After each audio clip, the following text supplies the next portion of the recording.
Okay, hang in there. Got Dave, take care of Dave, we're gonna time.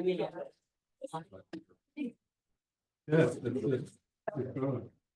So rejoicing.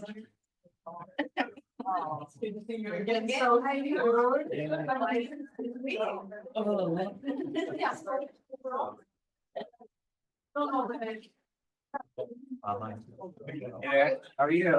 Remember seeing you in medicine. Yeah, my name's Tyler. For all you're doing. Yeah. Well, good. Yeah, happy about that. Yeah, I got the opportunity. Yeah. Got her.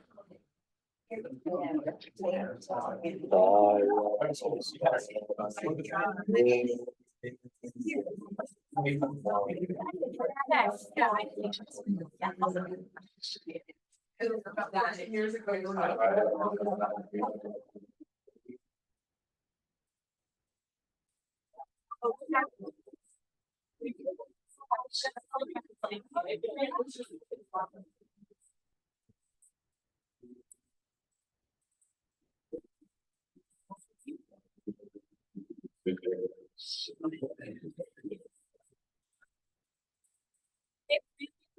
Well, I do. Do you have any? Good. Sorry. Okay, exactly. Very. How's it going? Okay. It's right, you're in the right spring. Just appreciating the work you're in right now. I know where you're at. Yeah. My dear, how's it going? Thank you so much. This is our first time up here at Vajrapani. Yeah. I know you. Oh, so special. Where I Wow. was born in Santa Cruz too, so. It took me a long time to make it up. Your time. Already. Yeah. Yeah,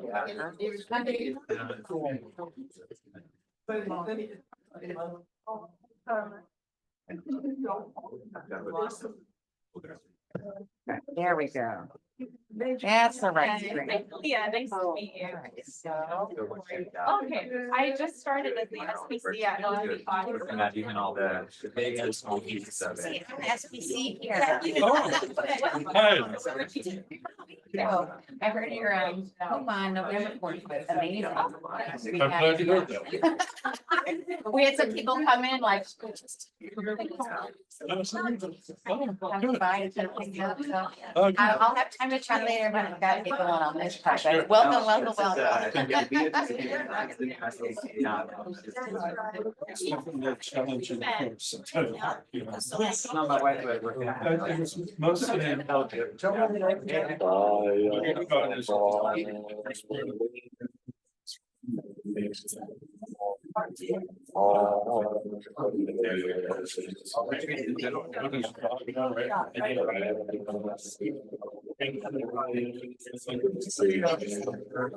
My name's Charles.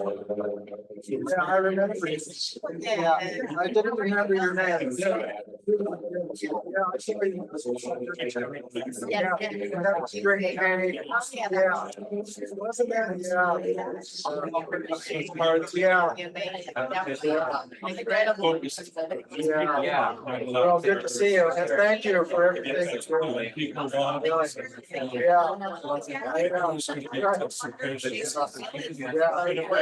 For a good team. Yes, absolutely, absolutely. So it makes so much sense. And a positive.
Around.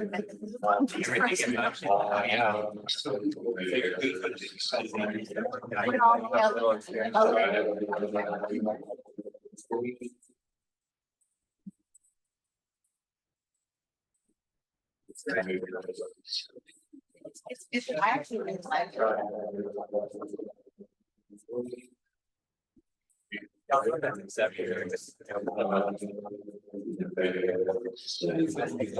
Yeah.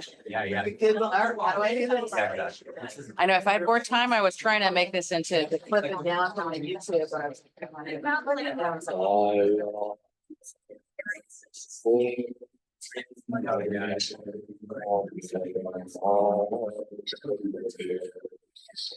I like that.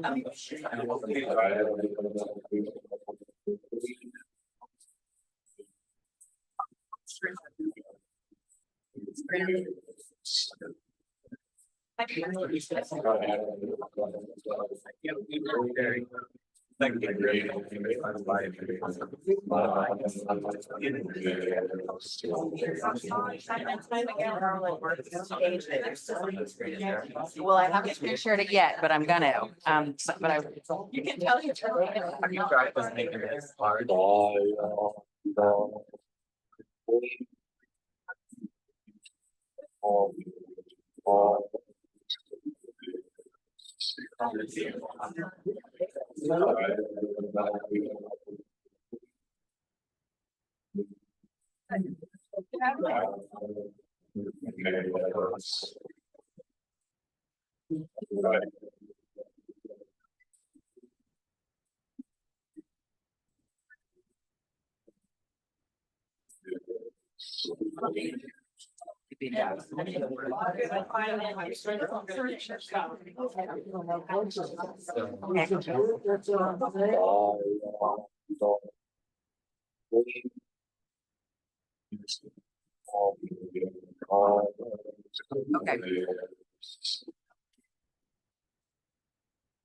All right.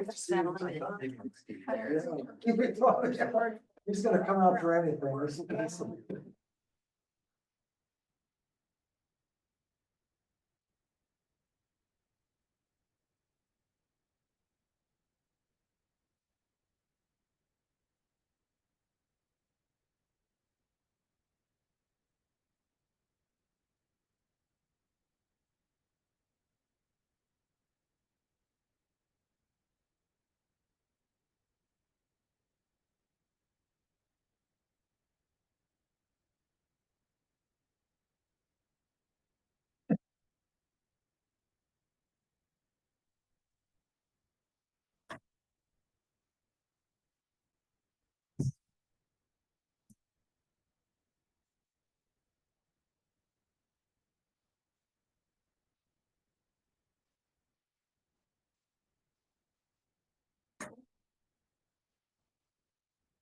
Susie, I think you can make the pictures full screen when it's time. When it's time. When it's time. The Kinks, yes. Wasn't that a band?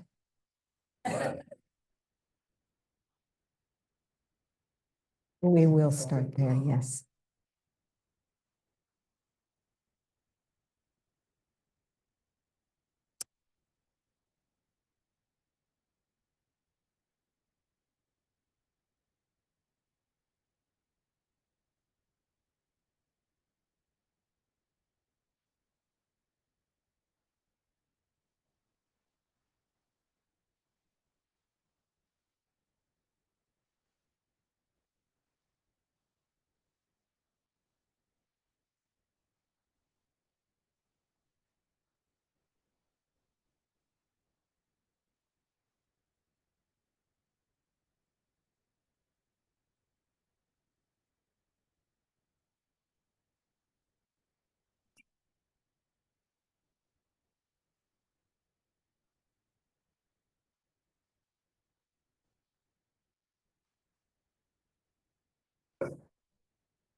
Let's take a moment to begin by sitting quietly.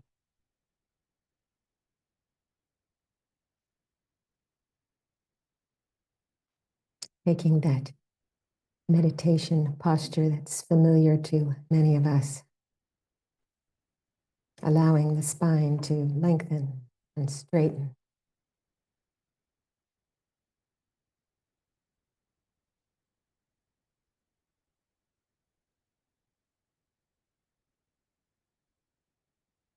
And then giving permission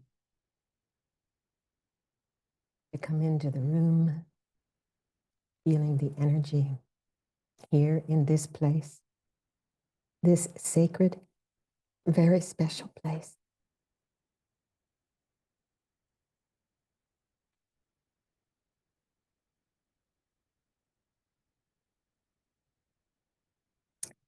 And actually quite filled with the energy of many who came in the beginning, who are still here, still practicing, still rejoicing in our good fortune to have met Lama Yeshe, Lama Tuten Zopa Rinpoche, who inspired us to step onto the path and to keep moving forward, one step at a time. How wonderful, really, how fortunate.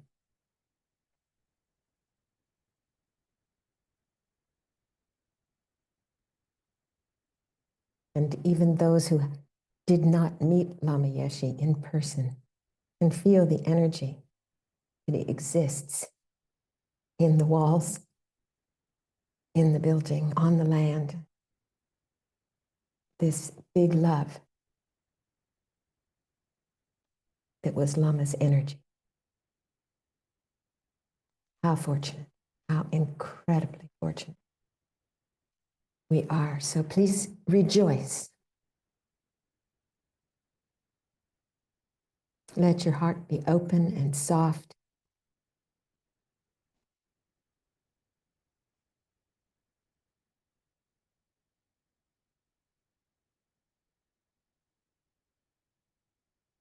And feel the goodness that is you.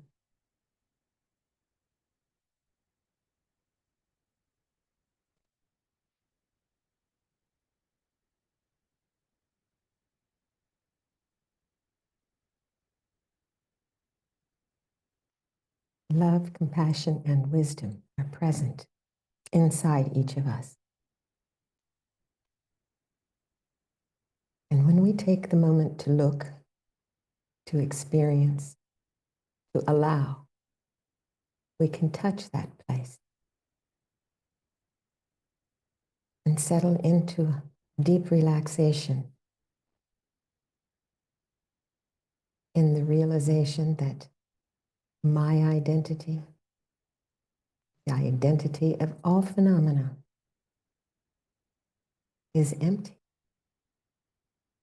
of any abiding, self-sufficient essence.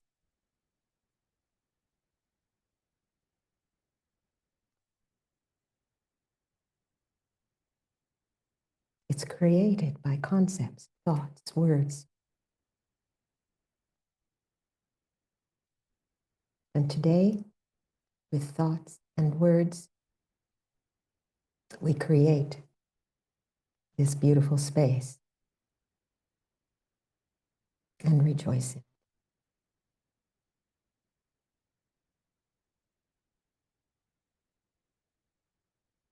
So just silently, for a few minutes, marinate in that. Let your mind fill all of space.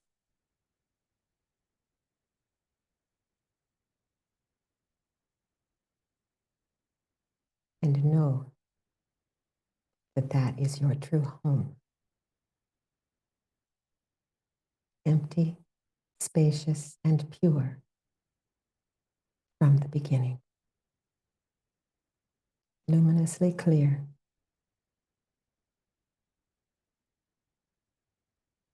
And energetically compassionate. How wonderful.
I want to welcome all of you here, many of whom are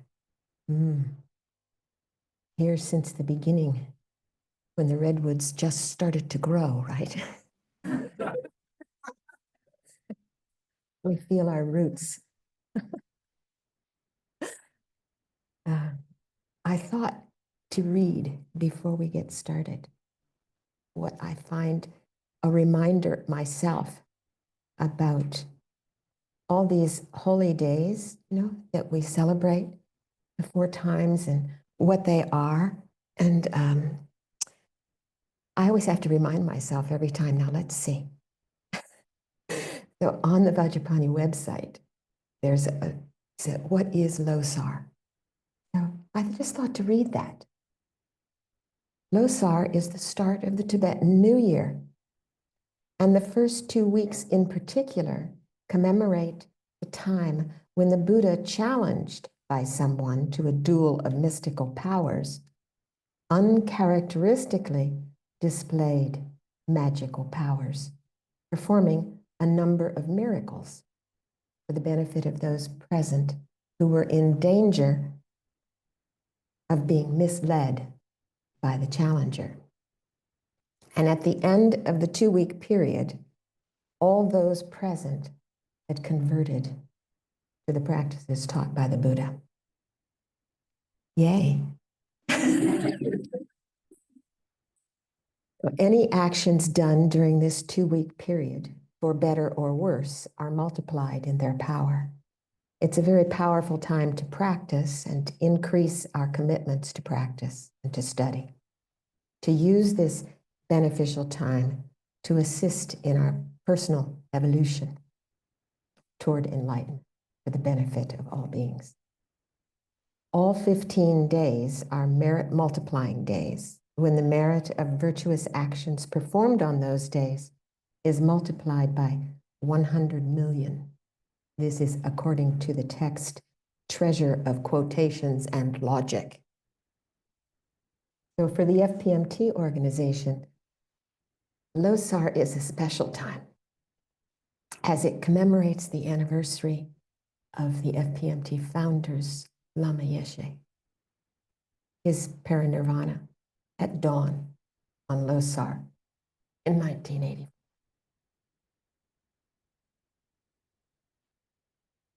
And this Losar marks 41 years since the passing of. Is that right? Yeah.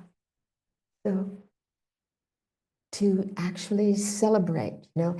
Sometimes it's there's a sense of deep sadness, but also a sense of such amazing joy at the opportunity to have had the opportunity to be present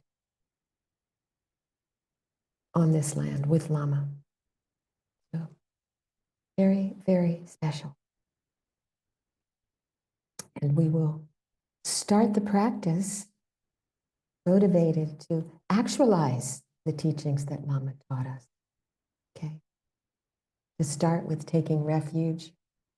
Refuge. Refuge is surrendering the illusion. The illusion. There's anything self-sufficient, abiding. And we turned to the three jewels. So we'll recite it once in English and twice in Tibetan and once in English, okay? Sange chodang soki chognam la janchu bardu dagni gyabsuchi dagi jinsogi pe sonam ki drola panchir sange drupar shuk. Sange chodang soki chognam la janchu bardu dagni kyabsuchi dagi jinsogi pe sonam ki drola panchir sange drupar shuk. I go for refuge until enlightenment to the Buddha, Dharma, and Sangha by my virtuous actions of giving and so on. May I become a Buddha to benefit all beings. And offer a mandala.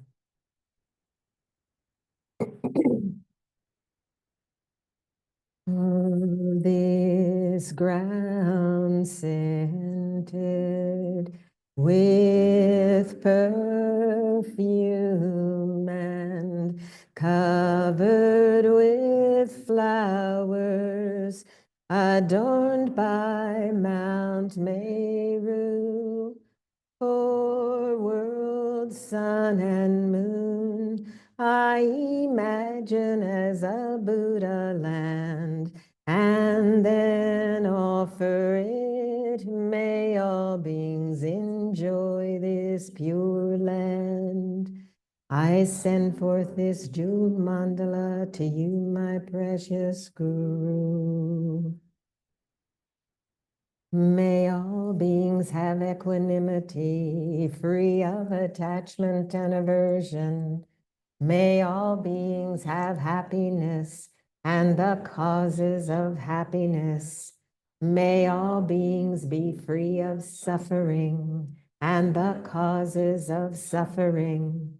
May all beings find good rebirths and the bliss of liberation.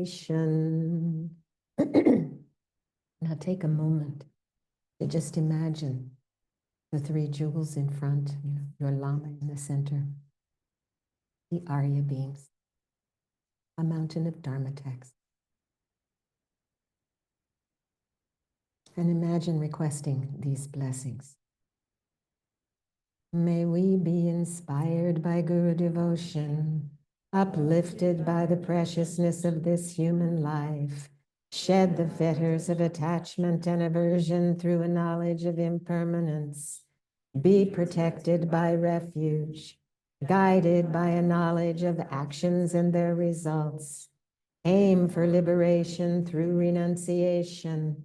May we be motivated by bodhicitta, opened by giving, disciplined by ethical behavior, strengthened by patience, enthused by joyous effort, stabilized by concentration, and freed by wisdom. And so imagine now that the three jewels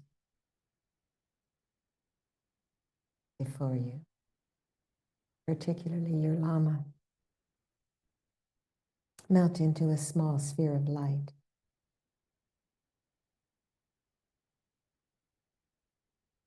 Come to your crown, accepting your request, and descend down through the center of your body, coming to rest at your heart.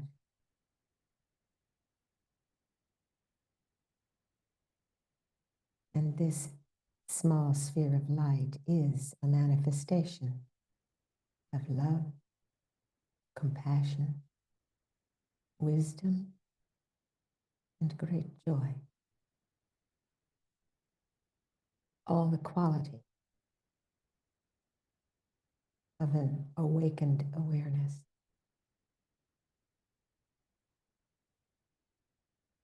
And allow that light to be energized as you inhale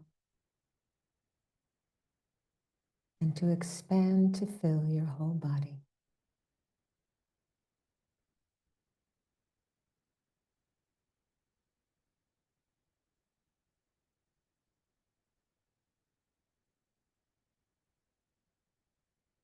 Feel that you have received those blessings.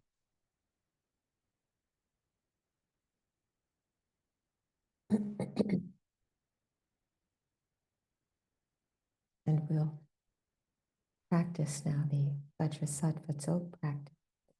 Lama Yeshe wrote for us Injis. And to remember that as we recite the mantra,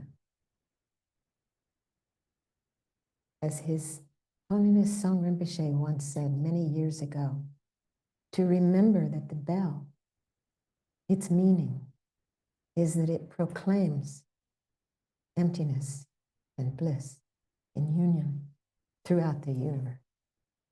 So as we recite this, we remember that no phenomena have any inherent existence. Everything is empty. The bell reminds us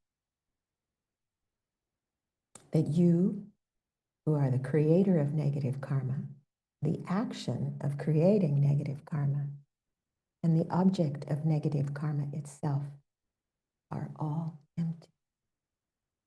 That's why we can purify all of it. So to remember that when we come to the places reciting the mantra.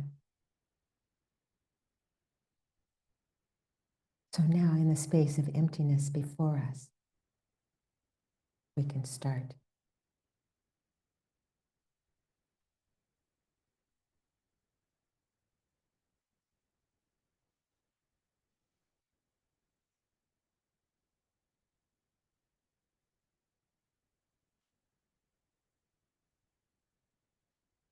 No, I think you've gone. No, keep going. Maybe. Yeah. Where are you? There we are. Okay.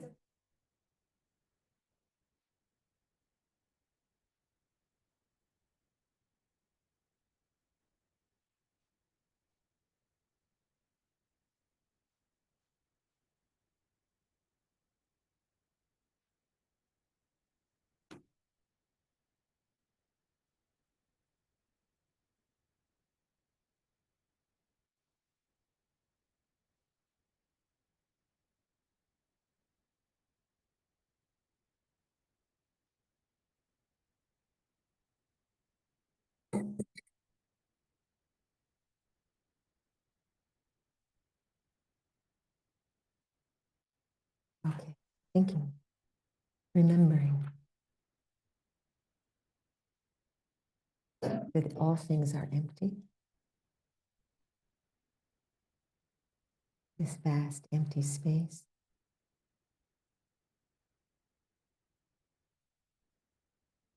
Home. In the space before me, from the enjoyment of the indivisible great bliss and emptiness, appear the complete supporting and supported mandalas of Vajrasattva. Clouds of Samantra Bhadra's offerings fill all of space. So here, think that, see that. Your Lama has now manifested as Vajrasattva, and all of space is filled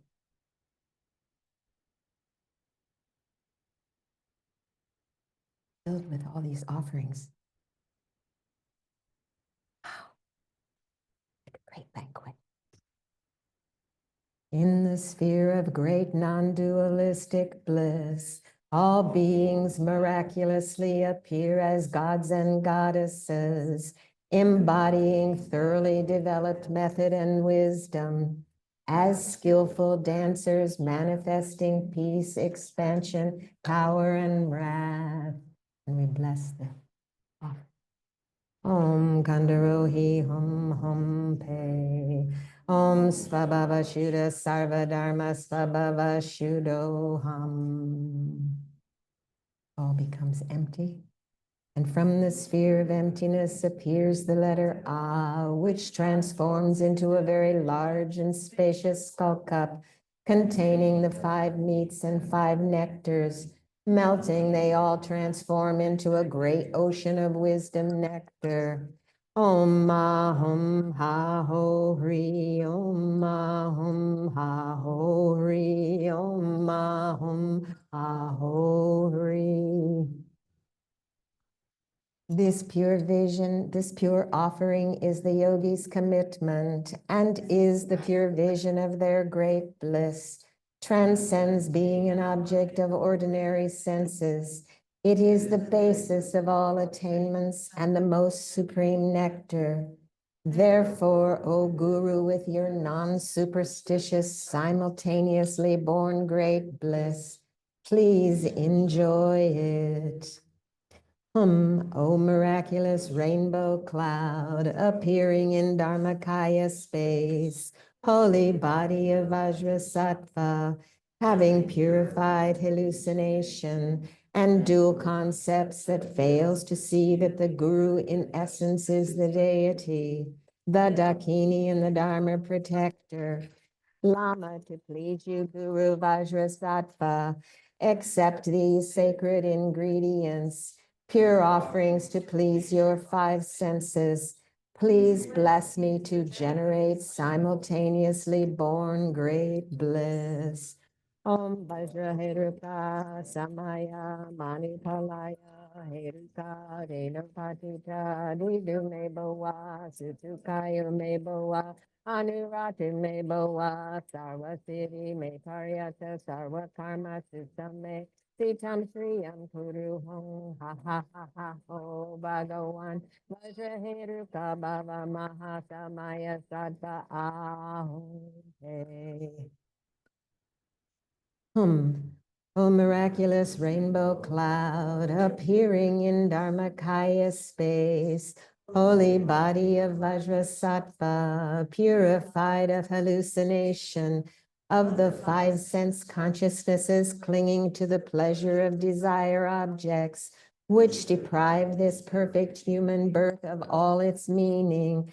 To please you, Guru Vajrasattva, accept the sacred ingredients, pure offerings to please your 5 senses. Please bless me to abandon clinging to the ordinary concepts and false appearances of this life. Om Vajra Heruka Samaya Manupalaya Heruka Denupatita Dedu Meboa Sutukayo Meboa Supokayo Meboa Lulatu Meboa Sarva Siddhi Me Paryata Sarva Karma Susame Sitam Sriyam Kuru Hong Ha Ha Ha Ha Ho Bhagawan Vajra Heruka Mame Muta Heruka Bhava Mahasamaya Sattva Ahom. O miraculous rainbow cloud appearing in Dharmakaya space, holy body of Vajrasattva, purified of hallucination, the demon dualistic concepts and veiling obscurations of improper attention, superstition, karma, and delusion. To please you, Guru Vajrasattva, accept these sacred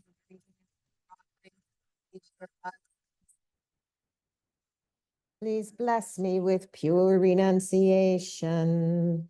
Om Vajra Heruka Samaya Manipalaya Heruka Dedopaticha Dedume Boa Sutukayo Me Boa Sutukayo Me Boa Anuratu Me Boa Sarva Siddhi Me Paryata Sarva Karma Tutame Sitam Shriyam Kuruhum Ha Ha Ha Ha Ho Bhagawan Vajraheruka Bhava Mahasamaya Sapa Ahom Hey.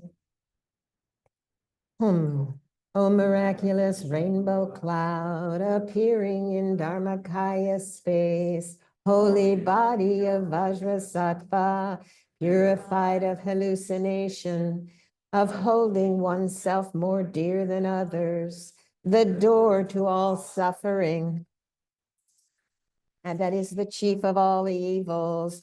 To please you, Guru Vajrasattva, accept these sacred ingredients, your offerings to please your five senses. Please bless me to generate immaculate bodhicitta. Om Vajra Heruka Samaya Manupalaya Heruka Denupatita Dedume Boa Sutukayo Me Boa Sutukayo Me Boa Anuratu Me Boa Sarva Siddhi Me Paryata Sarva Karma Sutame Sitam Shriyam Kuruham Ha Ha Ha Ho Bhagawan Vajra Heruka Mame Mutsa Heruka Baba Mahasamaya Sapa Ahom Hey. O miraculous rainbow cloud appearing in Dharmakaya space, holy body of Vajrasattva, purified of hallucination, the stain of dual concept holding merely imputed by superstition as true. To please you, Guru Vajrasattva, accept these sacred ingredients, your offerings to please your five senses. Please bless me to realize Mahamudra. Om Vajra Heruka Samaya Manupalaya Heruka Denupatita Dedume Boa Sutukayo Me Boa Sutukayo Me Boa Nugatu Me Boa Sarva Siddhi Me Paryata Sarva Karma Sutame Sitam Shriyam Kuruhum Ha ha ha ha ho Bhagawan Vajra Heruka Mame Mutta Heruka Baba Mahasamaya Sapa Ahom Hey.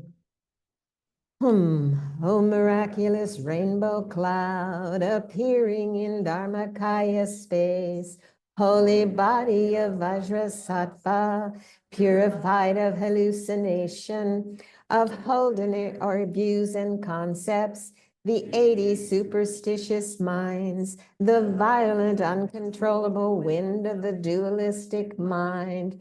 To please you, Guru Vajrasattva, accept these sacred ingredients, your offerings to please your five senses.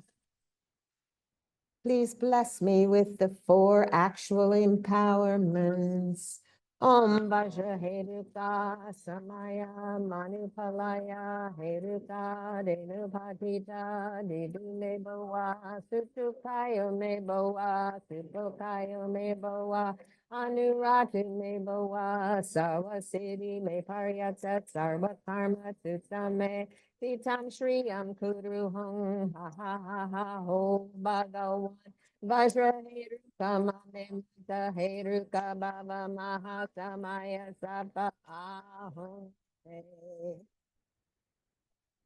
O miraculous rainbow cloud appearing in Dharmakaya space, holy body of Vajrasattva, purified of hallucination, of experiencing the Vajra hells resulting from the uncontrollable downpour of black actions and broken samaya. To please you, Guru Vajrasattva, accept these sacred ingredients, your offerings to please your five senses. May infinite purity alone arise. Om Vajra Heruka Samaya Manipalaya Heruka Denopatita Ridu Me Boa Sutukayo Me Boa Supokayo Me Boa Anuratu Me Boa Sarva Siddhi Me Pariyasa Sarva Karma Tutame Sitam Shriyam Kudu Hum Ha Ha Ha Ha Ho Bhagawan Vajra Heruka Mame Buddha Heruka Baba Mahasamaya Sapa Aho.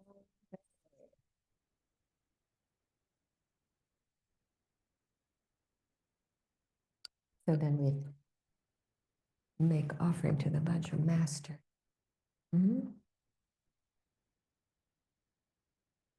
O holder of the Vajra, please pay attention to me. This pure offering presented by the assembled circle of Dakas and Dakinis. This nectar free of all divisions of subject and object, transcendently blissful, please enjoy eternally. Allah ho. O hail, great blissful wisdom, the great collected offering, the seed that causes the tumo heat to explode.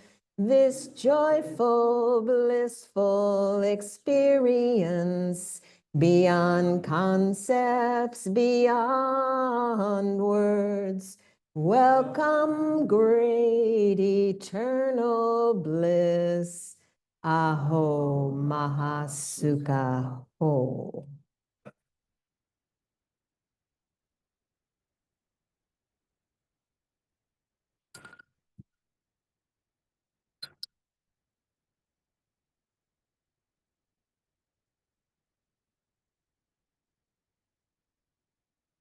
We can present the outer and inner offerings as well.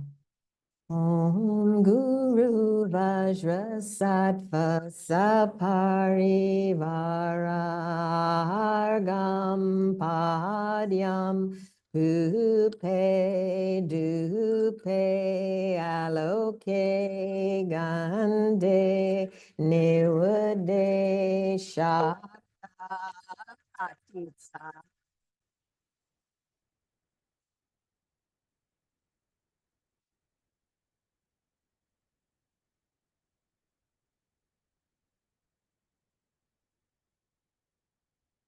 Om Guru Vajrasattva Saparivara Om Aham.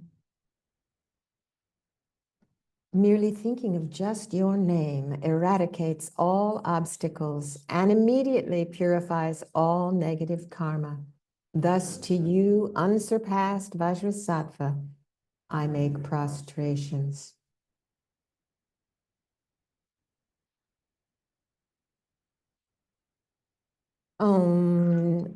I think we'll go ahead and do the phrases. Om, I prostrate to the Bhagavan, Lord of the brave ones. Om, to you whose brilliance equals the fire that ends a great eon. Om, to you who have an inexhaustible crowning top knot. Om, hum, pe. Om, to you who with bared fangs and a wrathful face. Hum, hum, pe. Om, to you whose 1,000 arms blaze with light. Hum, hum, pe. Om, to you who hold an axe, an uplifted noose, a spear, a skull staff. Hum, hum, pe. Om, to you who wears a tiger skin cloth. Hum, hum, pe. Om, I bow to you whose great smoke-colored body ends all obstructions. Hum, pe.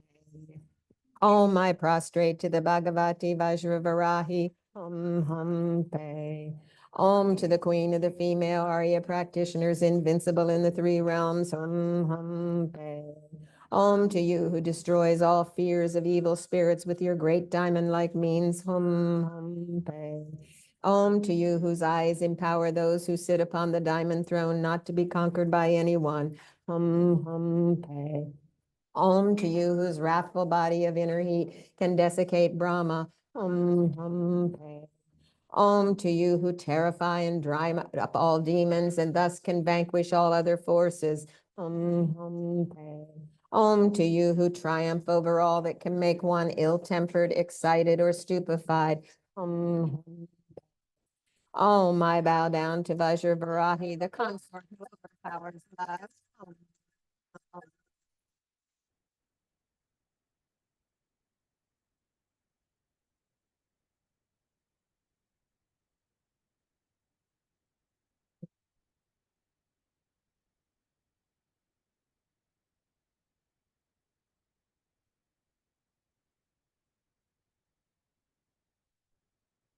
All you Tathagatas, heroes and yoginis, dakas and dakinis, we make request to you all. Hey Ruka, who enjoys great bliss, come to the bliss intoxicated lady, and with enjoyment according to the right, enter into the union of innate bliss. Ah la la la la ho, ah ya ra li ho, host of immaculate Bhakinis, look upon us with great love and grant all attainments. All Tathagatas and heroes and yoginis, dakas and dakinis, we make request to you all. As the mind stirs with great bliss and the body moves in dance, may the bliss enjoying the mudra's lotus be offered to the hosts of yoginis. Ah la la la la ho, ah ya ra li ho, hosts of immaculate dakinis. Look upon us with love and grant all attainments. All you Tathagatas, heroes and yoginis, dakas and dakinis, we make request to you all. Lady dancing in charming, peaceful manner, most joyful Lord and dakini host. Abide before me and bless me, bestow innate great bliss upon me. Hosts of immaculate dakinis, heroes and yoke, look upon us and grant all attainments. All you Tathagatas, heroes and yoginis, dakas and dakinis, we make request to you all. You possessing, liberating great bliss, don't abandon it for great asceticism, which cannot liberate in one lifetime. Great bliss abides within the supreme lotus. Ah la la la la ho, ah ya ra li ho. Hosts of immaculate dakinis, look upon us with love and grant all attainments. All you Tathagatas, heroes and yoginis, dakas and dakinis, we make request to you all. Supreme Yogini, by the bliss of your lotus, which is like a lotus born in mud, is desire born but unstained by its faults, quickly free me from samsara's bonds. Oh la la la la ho, ah ya ra li ho. Hosts of immaculate dakinis, look upon us with love and grant all attainment. All you Tathagatas, heroes and yoginis, dakas and dakinis, we make request to you all. Just as bees gather from all sides to extract the honey essence from every flower, may I be fulfilled, tasting the nectar held by the mature lotus of 6 signs. Ah la la la la ho, ai ra li ho, ho savi makini.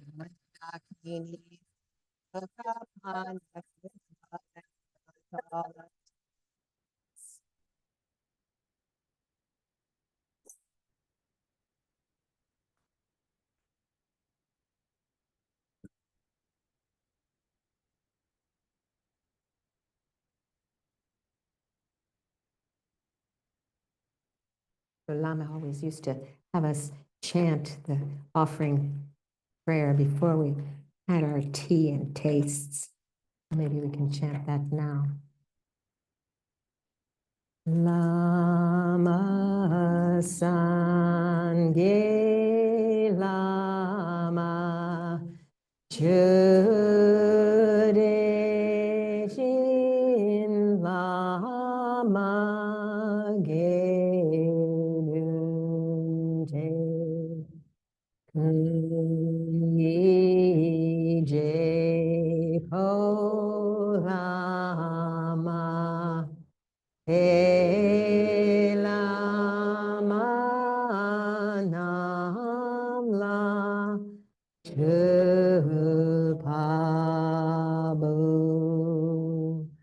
Om.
So we'll offer the remaining soap to those who have the ability to receive.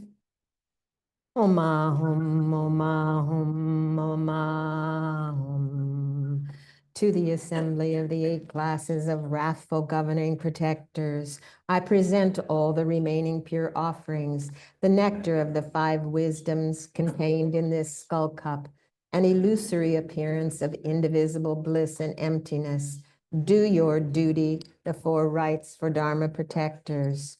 May all be auspicious for us to see my mind as God, who understands perfectly all thoughts, whose speech fulfills countless beings' wishes, and whose pure body arises from infinite collection of merits. May all be auspicious for realizing the unity of Dharmakaya and Rupakaya by discovering my own subtle, continually residing consciousness through the power of taking the 3 bodies as a path, the antidote to immediate. So may all be auspicious for everything within samsara and nirvana to be synthesized with great emptiness and great bliss through the unusual embrace of the mother, the sphere of space beyond all puzzling division, and the father, the great blissful wisdom, the appearance of all existing phenomena.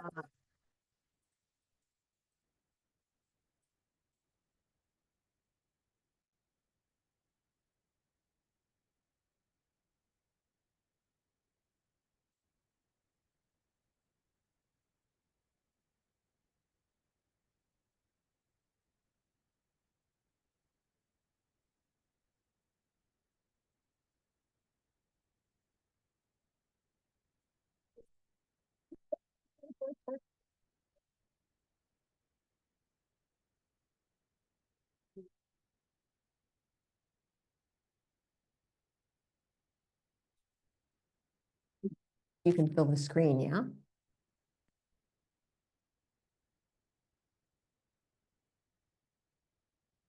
Oh, yeah.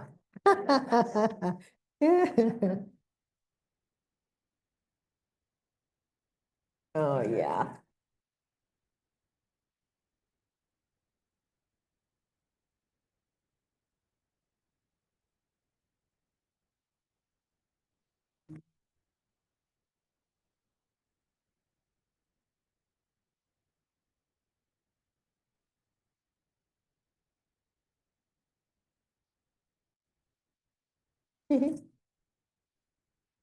That reminds me of the folks that we used to have. Oh, golly, that was really the very beginning. The very beginning. Oh, yes. Vegas. Yeah, that's Oh, yeah, you can go back. Yeah. Go back to Go back to the. right there, right there.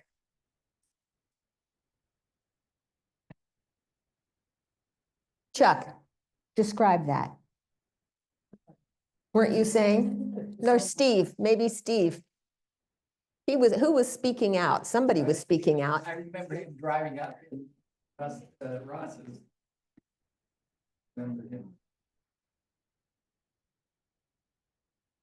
I remember Lama driving up in that VW bug, which belonged to Ross, and climbing out of it on the road right, and I think that's probably maybe the road right down here, but that's where I saw him, right down here when I saw him drive up. But And you Yes. can't see the back of the Volkswagen, but he completely readjusted. He cut the fenders and spread them out. It's the most hilarious looking car. Yes, and so it's Richard on the far left and John Jackson down on his knees looking at plans or looking maybe just, I'm not sure exactly what, but when Lama came, he taught James Kent, who sits here in the navy blue. Raise your hand, James. Point this, James Kent. James is one of the founders. Actually, James is the one who he pardon me? Well, I'm coming to that. James and his partners at Ownland were the first to donate these first 30 acres. And James remembers that and told us about the red carpet that was in the grove right across from the stupa. We rolled out a red carpet and Lama gave his first talk on the land in that grove. And I'll share with you that there was a student who, we have tent sites there now. You can pitch your tent in there, and there's two, you can pitch your tent in the site just beyond it. And there was a student who was in that, what we call Lama's Grove. And he got up from his night of sleeping there and he said, wow, this is just I had just such an amazing night in this grove. And then he heard that that was where Lama came and gave his first teaching. So you can, there are places all around the land that are filled with those kinds of things. So, yes. Ross was from Canada. And so he understood, wood mills and milling lumber.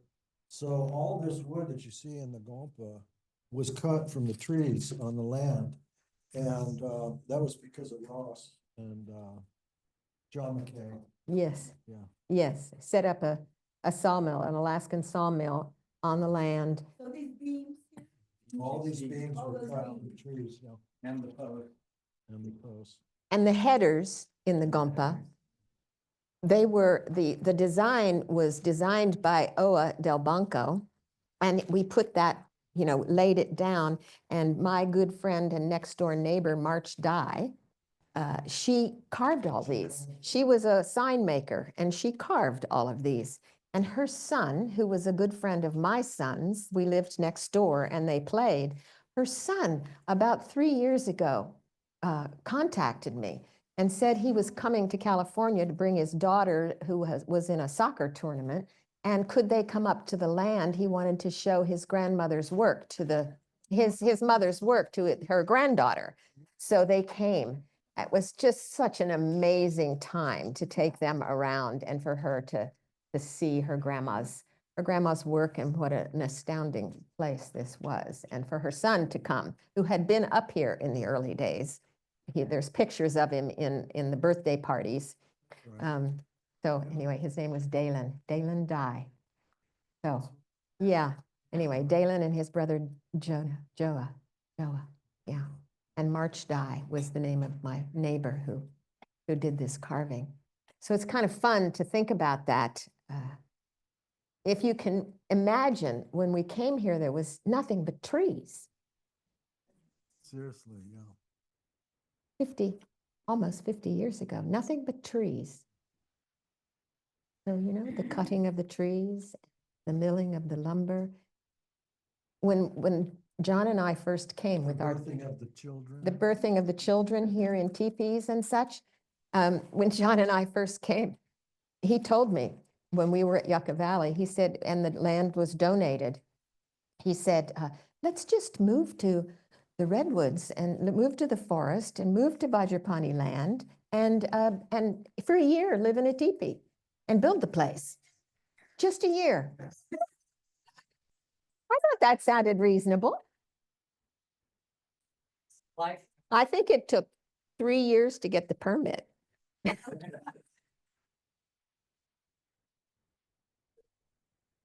Oh, yeah, almost. Yeah, almost half a century. And the first showers we took were with those sun bags. Oh, yeah. You remember? Or a hose. Or a hose. Or I took my kids over to the spring that came out of the side of the mountain, you know, and held them underneath that. Kira says scarred for life. But she came back. But she came back, yeah. Yeah, it's really great that she's back working here now. It's really fantastic. Yes, yes. Anyway, yes, yes. So this is Lama Yeshe in MGM Reno. We were doing we had rented a small camp in the mountains nearby.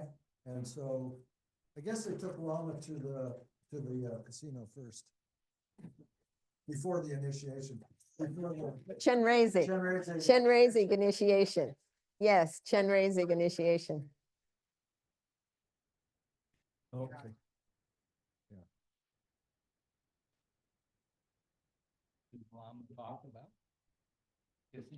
He didn't really talk about being in the casino, but I forget who took the pictures. Maybe it was Oa, but he took these amazing pictures of Lama.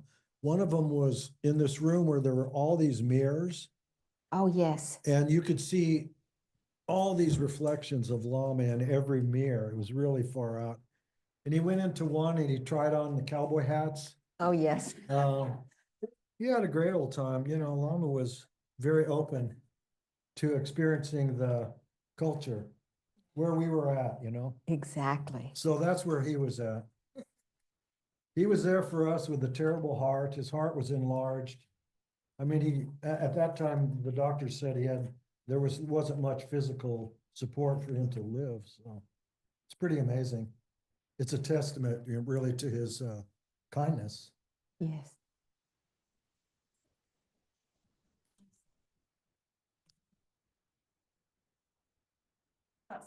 Oh. Not long before Lama. Oh, sorry. So I read somewhere that Lama had, I think came from Lama, that Trijang Rinpoche's root guru had said that I'll take care of you as long as I'm here. Something like that, you know. It really stuck in my mind. Maybe it was in the Trijang Rinpoche biography even, I don't know. Yeah, maybe, because I don't remember ever hearing that. That's fabulous. It stuck in my mind because I'm like, wow, that's amazing. And then when I thought about the timing, Trijang Rinpoche passed away like not long before Lama. They all passed away about the mid-80s. So that's what Trisha, so that was like, oh, well, there you go. Power of the guru. Power of the guru for sure. Yeah, yeah, it was really like, wow, amazing, because it was maybe a month, a few months, or maybe a year tops between them passing, Yeah. so. Well, I think and there's some because- question about even to not say the Lama that Vajrapani did. Oh. He was in his own transition, it had already, I mean, it appeared like he was extremely sick in Delhi, and they didn't want to even say to him. Well, that's interesting. It was so close then Yeah. with their passing, Yeah. yeah. Mhm. It's interesting. This is Steve, and when I first got to Copan, that was in 1970. At that time, the doctors gave Lama 6 months to live at most, and that was 14 years before he passed away. The best doctors in Kathmandu. So he had that, and his heart was literally, figuratively huge. It really had changed position so it could have more room to beat, because the aortic valve was the damaged valve. So every time the heart relaxed, it swelled back up with the backflow of the blood. Lama used to have just when we were doing soak and passing out the soak and everybody having soak, the kids were playing outside, just like this, then they would come in when they heard the bags. They would come in, and then they would hear the blessing. They would hear the blessing, the Lama Sangye Lama Chu. And then they would all come running in and sit down by their respective parent and wait to be fed, like little birds. Wasn't it? I don't know who they are. No, I don't. Is it? Oh, Rochelle and Alicia. Okay. Yeah. Tagging on to Steve's his last few remarks about Lama's heart. So there he is with his hand over his heart. So at the end of his life, I had the amazing honor to be one of the team that was taking care of Lama through the end of his life. And he went to 3 different hospitals during those last 3 weeks. And the last hospital that he was in, and where he died actually, the attending cardiologist took me down into the basement of Cedars-Sinai Hospital, this huge hospital. And he took me into a room where the records were and showed me on a screen the scans of his heart. And yes, it was very, very enlarged, huge heart, literally and figuratively. But he pointed out to me a blood vessel that his body had produced to deal with the extra blood that was required to feed this enormous heart. And it was growing up and around and down the back of his heart, which was a totally unusual phenomenon. And that's what physiologically kept him alive for all those years after that 6-week prognosis. Amazing, 14 amazing. years. Yeah.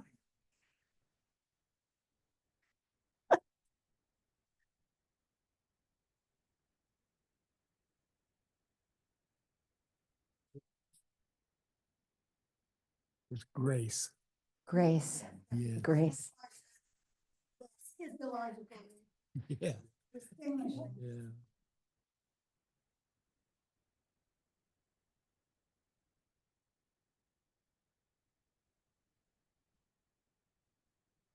Keshi Sopa. And who? So this is Madison. Madison, Wisconsin, yes. And Lama's holding joy.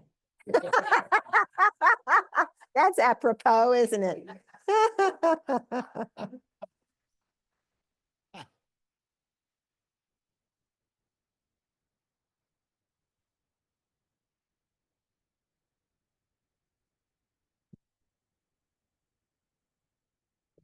Osel.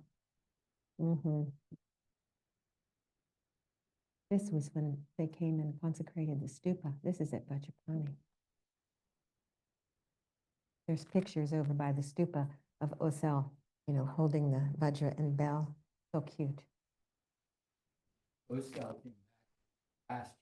Mhm. 40.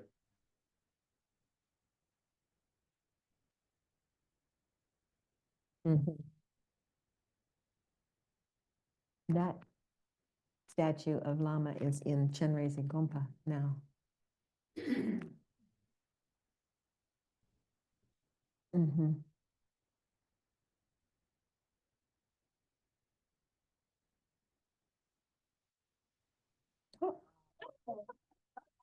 You know, every Friday, we went to the beach in the summers with all the kids.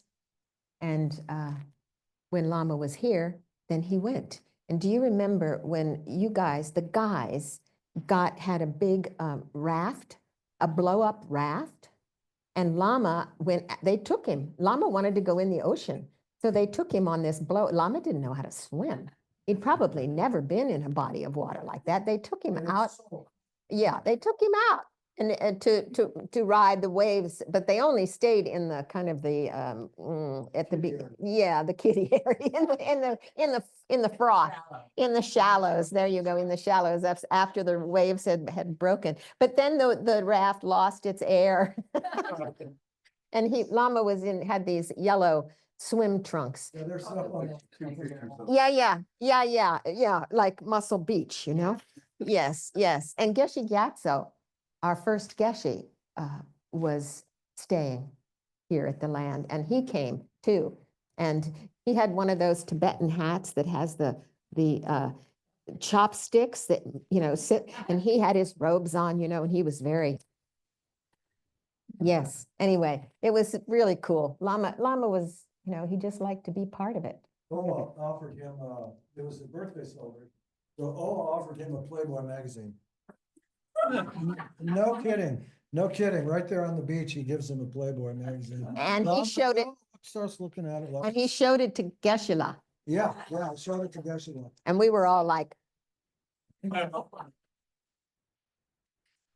you? that's me.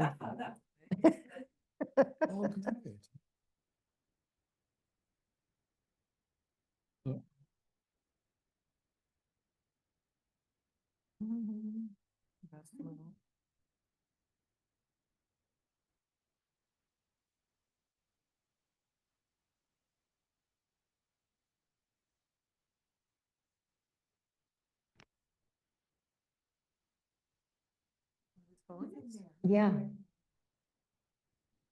Yes, His Holiness. Losar Nima, but the fellow on the right, it's he used to take care of Lama Cell.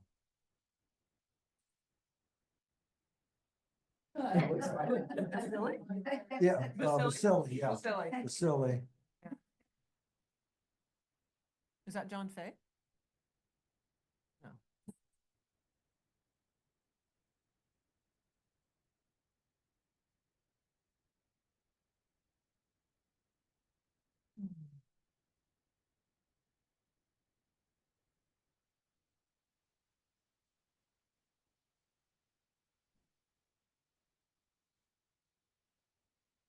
Oh, Trungpa Rinpoche. I have a picture. Oh, that is? Oh, yeah. Geshe Okay. Japa Gatto from Italy, yeah.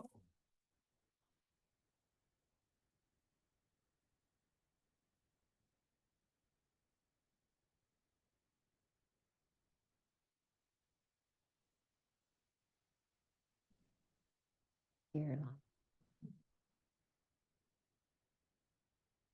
It's amazing he could live so long with such a condition. Mhm. And do what he did. It wasn't. Traveling and, Yeah. yeah.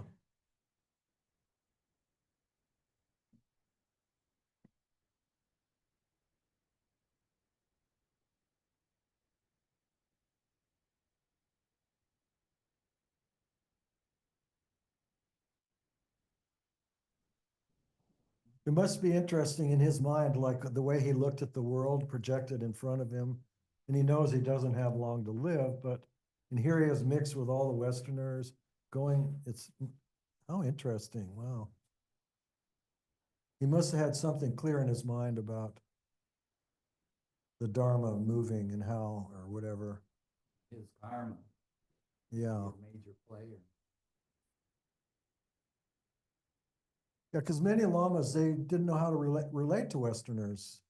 And a lot of them even said it's a waste of time. They're so deluded, and it's like, what are you gonna do with these barbarians, you know? When Lama asked Gyabje Tsong Rinpoche to come to California, he first said yes, and then he thought about it, and then he went back to Lama and said, I don't think I need to go, maybe a geshe, you know, maybe someone else. And Lama said, no, you said you would go. These people are intelligent and they have questions. You need to go. So that's when he came. Same thing happened. Teacher. Is that right? And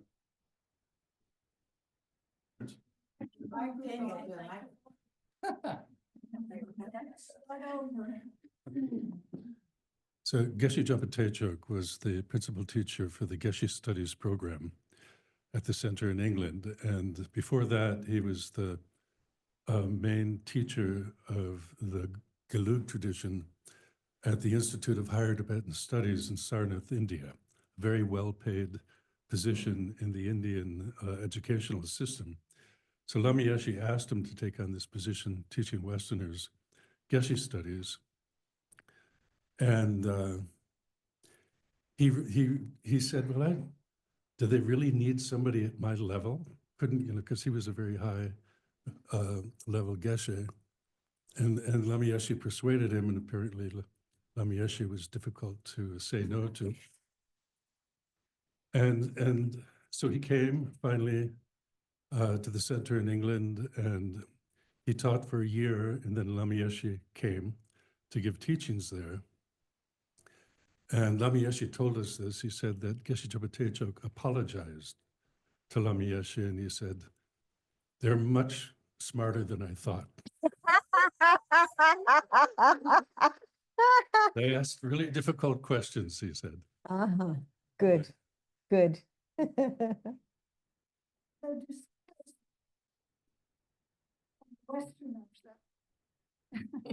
The disguise was pretty heavy of the Westerners that Lama met, with long hair and beards and mustaches and ragged clothes and outrageous behavior, outrageous clothing, and not at all typical of the rest of the Westerners. So that was quite a layer to get beyond and get to the intelligence. The bushy people. The bushy people. That's what right. Lama called us, the bushy people.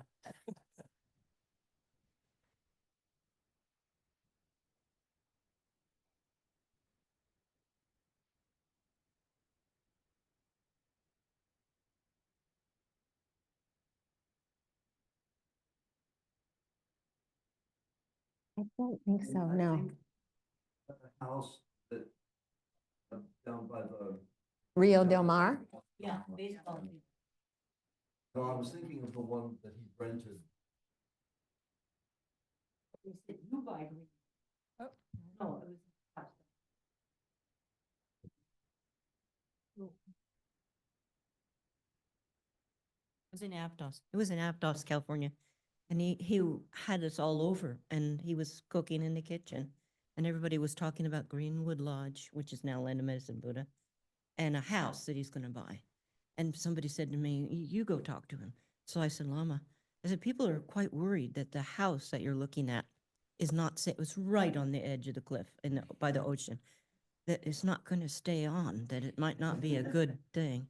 Lama turns to me and he goes, you buy it, I'll keep it on. And it's still there, barely.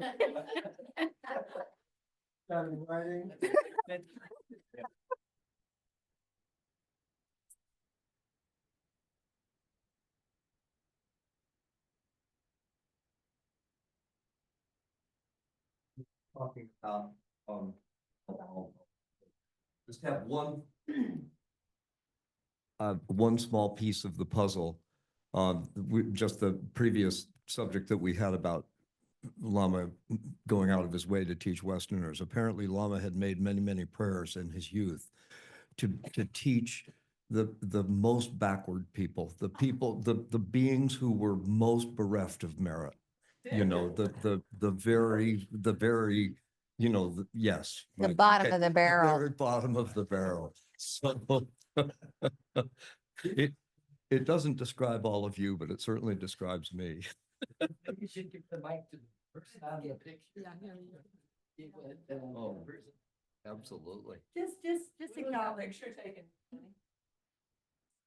Can you see? Yeah, You can see that that's you, right? Oh, nice. yeah, yeah, I have nothing to say. I don't know who that person next to me is.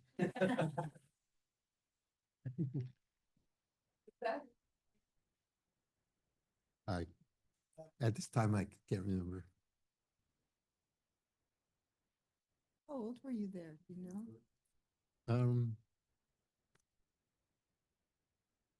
I don't know. Yeah. That's true. I'm younger than that.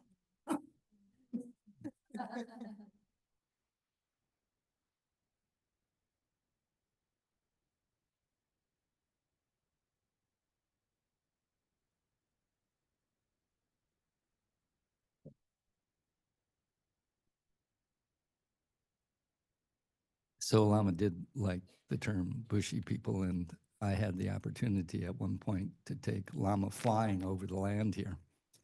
And somehow he had heard a story of mine from flight school where you'd go out and throw toilet paper rolls at somebody's house that you wanted to irritate or whatever. But anyway, he thought that was an interesting idea, and he got a roll of toilet paper, unrolled the thing, and wrote mantras down the whole length of the roll and other prayers and to the bushy people of Vajrapanis. And when they always offer katas, and this was like the longest version of a kata you could come up with, and threw it out the window as we're circling over the land here.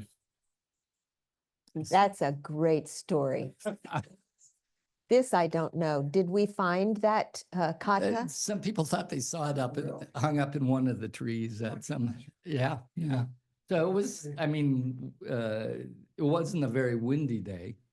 And yeah, he really enjoyed that. And, I'm not sure if that was the flight we took David also, but anyway, might have been. Have to ask him. Yeah.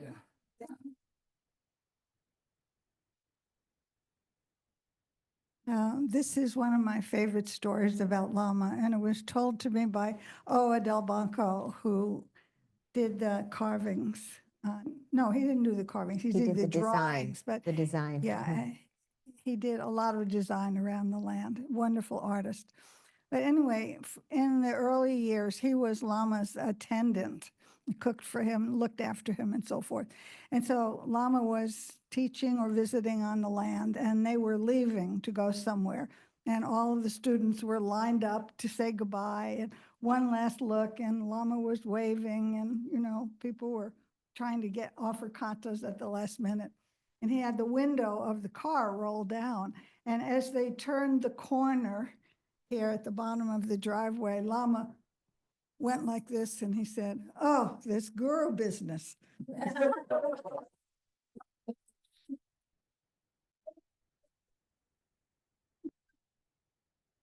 He was a rock star. He was a rock star. He was a rock star. That's right. And another favorite story is told by Barbara Vautier, an early resident here. In the early days at Kopan in Nepal, they had a lost and found box because all of the people left things behind. And Lama Yeshe showed up one day wearing this red wool dress, outfitted in this red wool dress. And somebody tiptoed up to him and said, "Lama, that's a woman's dress, you know?" And he said, "We don't waste anything, dear." just outrageous, outrageous in his ways of teaching. Yes. Yes. It was very feminine. Yes, he said, His- he always said, we have both, we both male, female energy. Male, female. Well, also he was an abbess in his previous life. Right. Yeah. He was an Yeah. abbess in his previous life. That's right.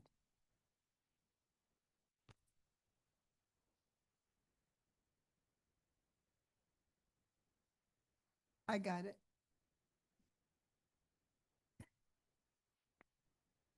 Along that line of female energy, when he would go shopping, like in a big department store, he would go to the women's department because they had better clothing than the men's. And the stories around that, John Schwartz used to take him shopping, and it's like, the people in those departments didn't know how to handle this, man coming and wanting, because the yellow blouses and, dresses, red dresses, and the whole 9 yards. The quality, he said, the quality of the material and all that was so much better. Yes, yes, Well, yeah, the monk's robes are a skirt, and yes, yes, so it fit, and yeah.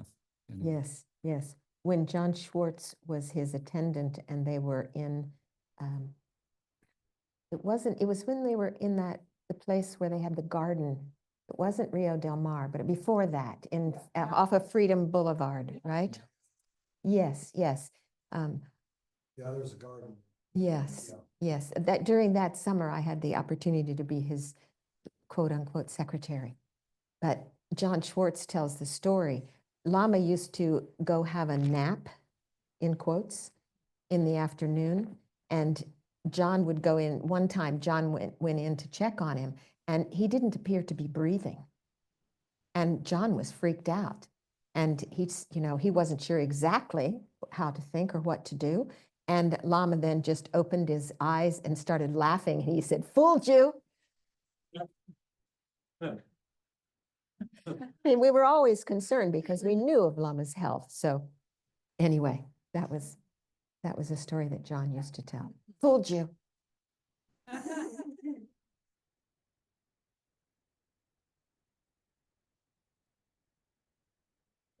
So I was with Lama during a course, and I said to him that Geshe Sopa was requesting that he maybe have an operation, because Geshe had heard about Lama's condition, and Lama said no. He says, the only reason I'm alive is because of my psychic powers.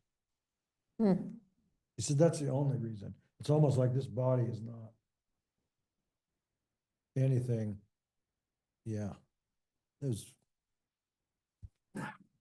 So he was well aware of that for all those years. And it seemed like when he passed that it was almost orchestrated.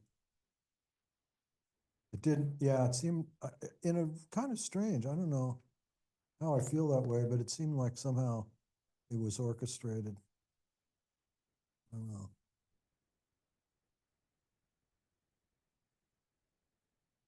I remember one time in Copan in 1980, he's in a teaching, he said that he had seen when he died, he had seen it. And so he knew what that was going to be, when it was going to be, how it was going to be.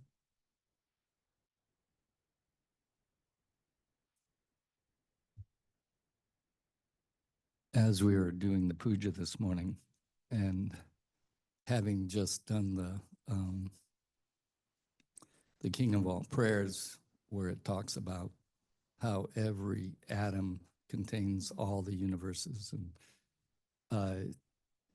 if we could really meditate, we would see that the whole universe is inside of us in every atom. And the lamas have realized this. And when Lama Yeshe passed, he was cremated here up on the ridge in the stupa. And so many of his atoms are just impregnated all around the land here, you know. And one of the times Lama was explaining one of the practice I was doing, he used the example of how a tiny little mirror can reflect the whole universe. It's, you know, and that's how the whole universe is in every atom of everything that exists, all of us, and we are in the whole universe anyway.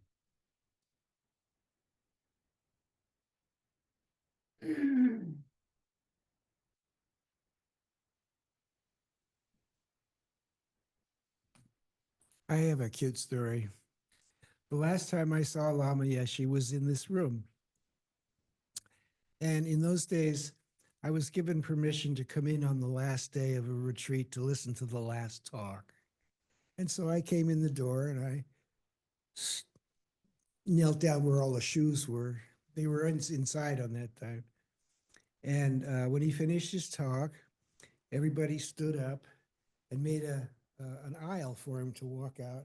His attendant was over here and he put his shoes on the floor and waited for him. And he gets up and he's nodding to people as he's coming down this aisle.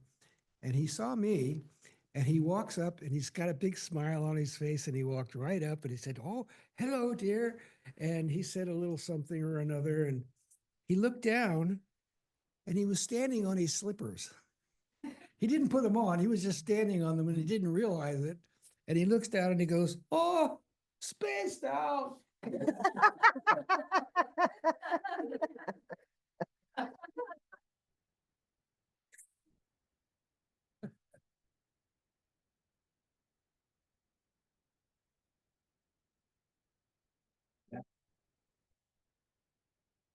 So when Yangtze Rinpoche was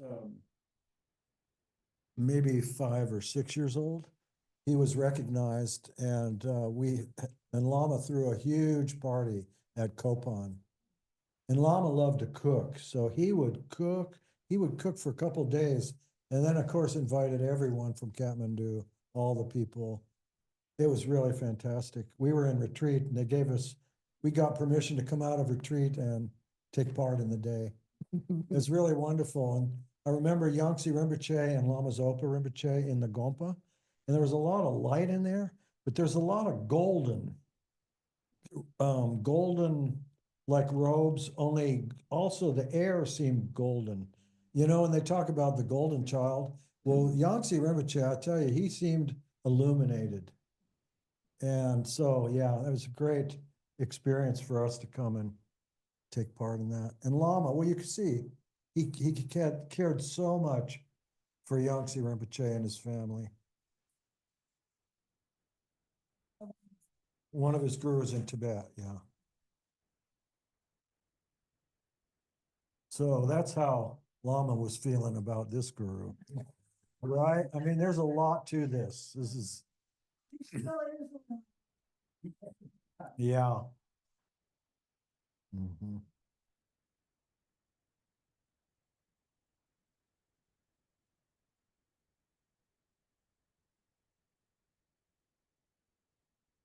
So Yangtze Rinpoche was just here, and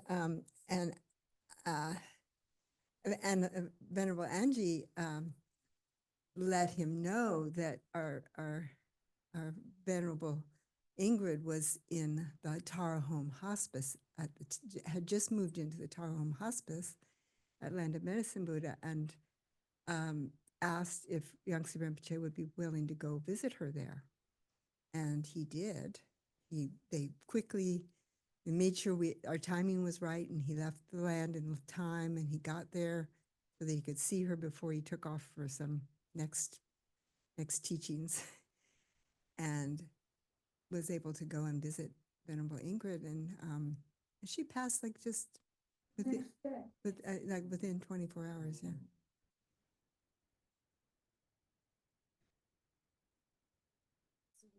All in the room doing prayers, and Rimshi was quite next to her. And she was just, her eyes were closed most of the time, but after about 10 minutes of doing the prayer, she literally looked up to Rimshi and opened her eyes like that and looked right at him, you know, for about a minute or something. And then she just went back in again, you know, but it was really great because I think she knew he was there, you know, and that was just literally 24 hours before she passed. So it was quite special, yeah. Blessing. And I remember when Yangtze Rimshi he wanted to do Tara praises in the Heart Sutra. And he said, oh, I've memorized something like, I says, well, we'll do it in Tibetan. He said, no, English good. He says, I've memorized them both, they're in my heart. He went like that. I thought, oh, that's interesting. Yeah. He just went, they're in my heart.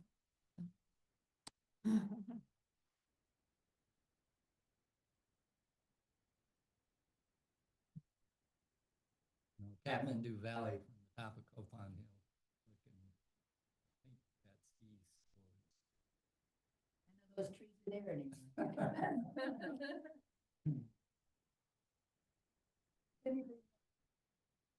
That would be in the early 70s. That would be in the early 70s.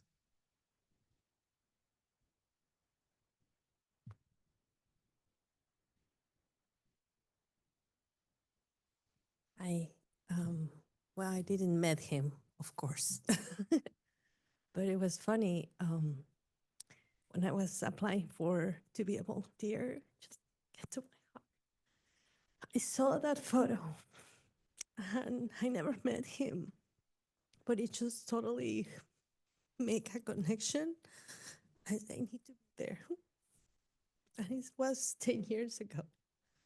So I just feel it's my guru, even I never met him. Yeah, I feel so blessed to be part of Vajrapani.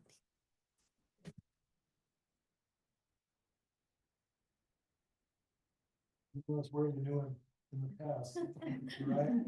Connections. Yeah, Judy.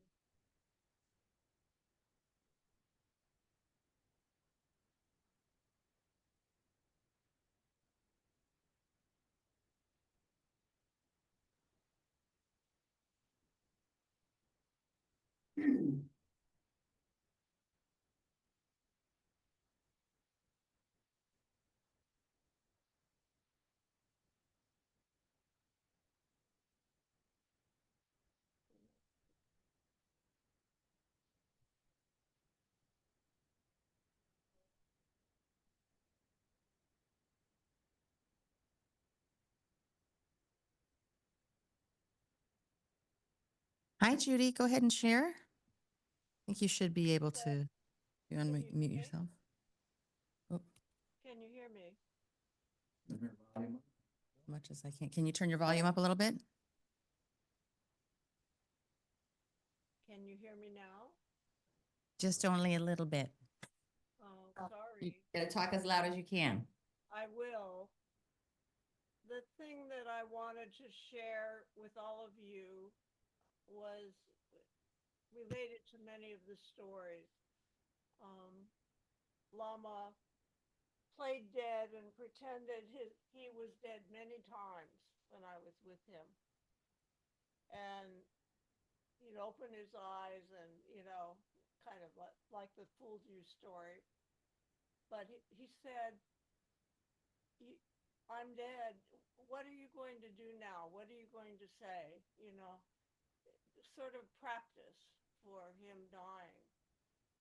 And I think probably the last time he played dead, he said, what I want you to say to the Vajrapani people is I am totally satisfied with what they've done. Let them know, that everything they did was beautiful, and I am totally satisfied with it. So I wanted to remind you all of that. And thank you. Thank you, Judy. Thank you.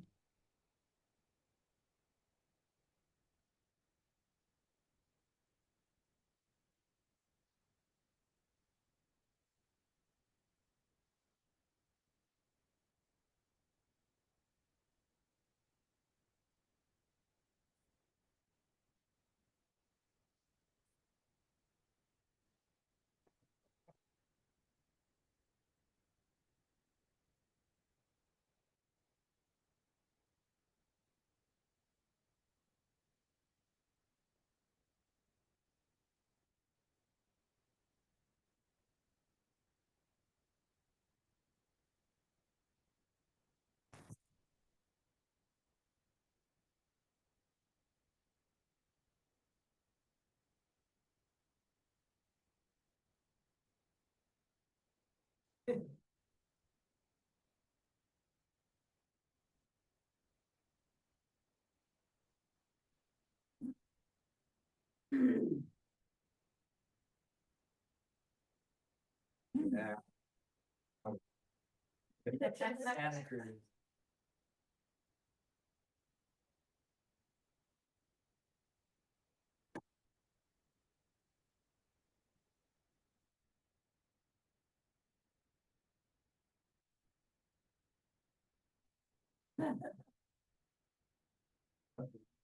was taken at Lake Arrowhead. Better say it again. for the Oh, online. I believe these photographs were taken at Lake Arrowhead, which was the first course that I went to. The paneling, the wood paneling in back looks familiar to me.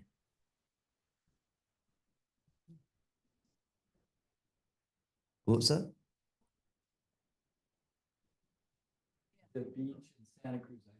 Oh, it was just him in debate posture on the beach in Santa Cruz. Yeah, yeah.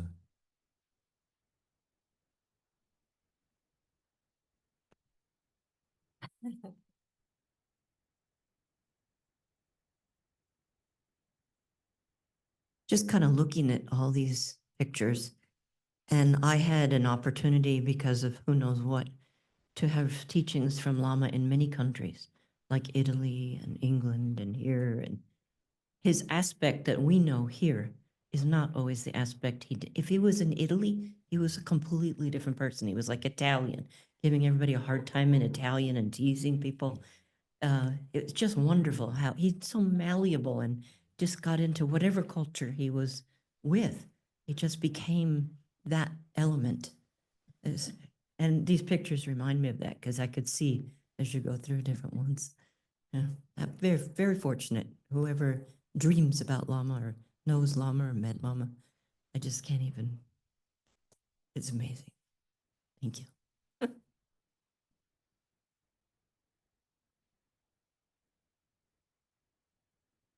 Well, along those lines, I understand that whenever Lama arrived in a new country, how he would quickly acclimate himself to the culture would be to watch a lot of TV.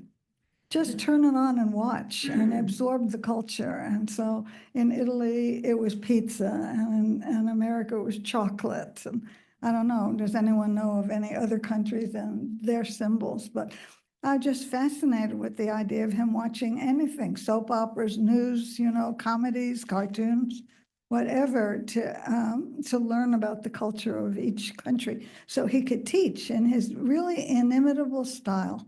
He would pick up a few choice slang words like spaced out and, pick up the vernacular of each country in their language, which was so skillful, really skillful.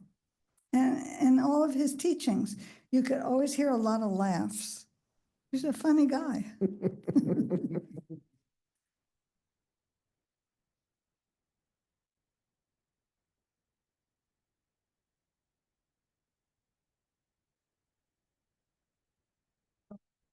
Yeah.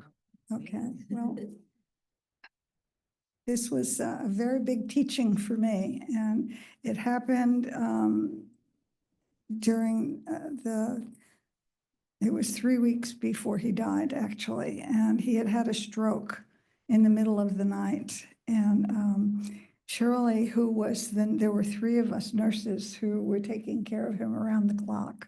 And Shirley was the night nurse, and professionally speaking, she did exactly the right thing. He had a major stroke, he's paralyzed on one side and speech slurred and so forth. And so she insisted, above his objections, that he be taken to the hospital. I mean, he just had a major stroke.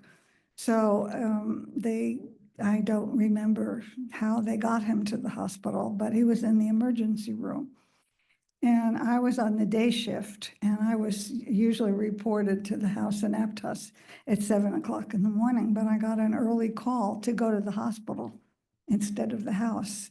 So I went, and he was still in the emergency room. He was in one of those cubicles with a curtain around the bed. And he didn't look good, you know, but he was in the bed, and I leaned down to say good morning to him, and he got this incredibly ferocious look on his face. And he grabbed hold of the collar of my jacket and pulled me down right next to his face. And he said, "You get me out of here." So I did. I spent the whole day going up through the hierarchy of the hospital, the nursing supervisor on that in the ER, and then to the next person and the next. And in the meanwhile, several lamas had congregated. I think Geshe Gyatso was there, and another one. We took over a waiting room, and all the students came, and people were sitting on the floors, and we were doing practices and saying mantra. I mean, it was quite a spectacle for a Western hospital to entertain a gathering like this. And it was, you know, quickly we were the talk of the hospital, the buzz. How these crazy hippies, and they're thinking of taking him out of the hospital, and kind of like a terrible thing. And for me, you know, my big one was pride and reputation.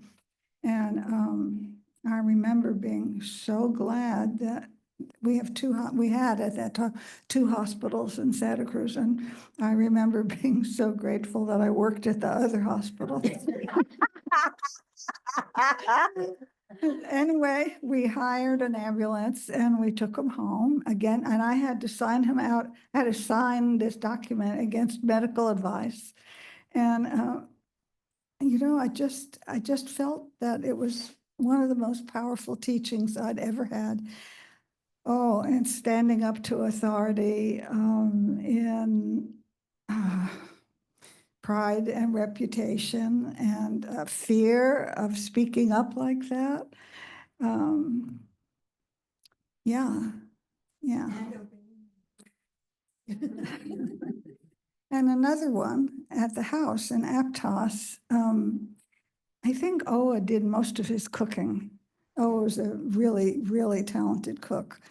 And one day, well, Lama's foods, everything that he ate was decided by a divination called a mo that Lama Zopa did. And everything was just calibrated psychically to what would benefit him. And one day it was chicken soup.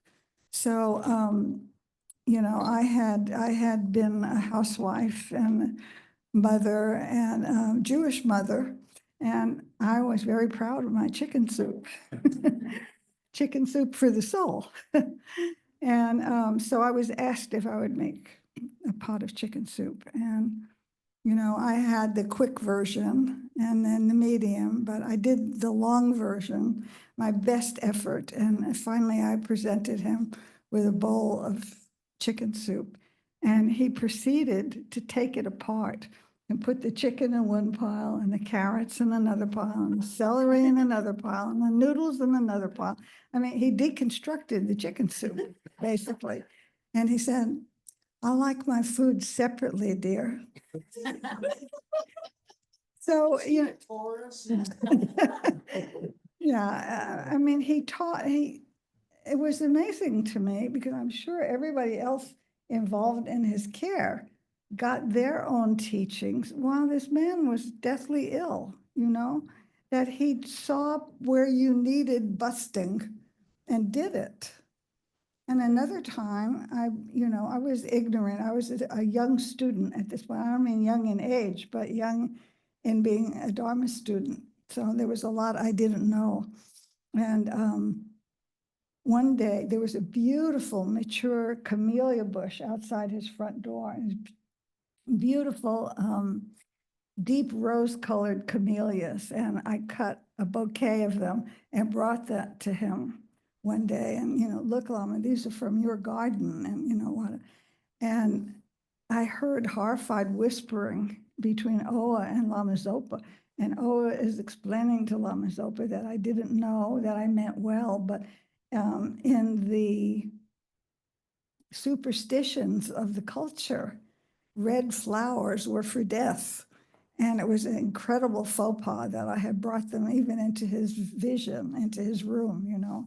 And when I came the next day, they were not in his room. They were in another room of the house, but they're very skillfully taken away. But that was another time of just, you know, just being wide open to whatever would happen and just doing what I was told without questioning, and lots and lots and lots of teachings. And I'm so grateful, incredibly grateful.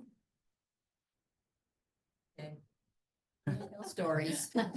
I've told this story many times, but it's one of my favorites. So I got to be one of the people who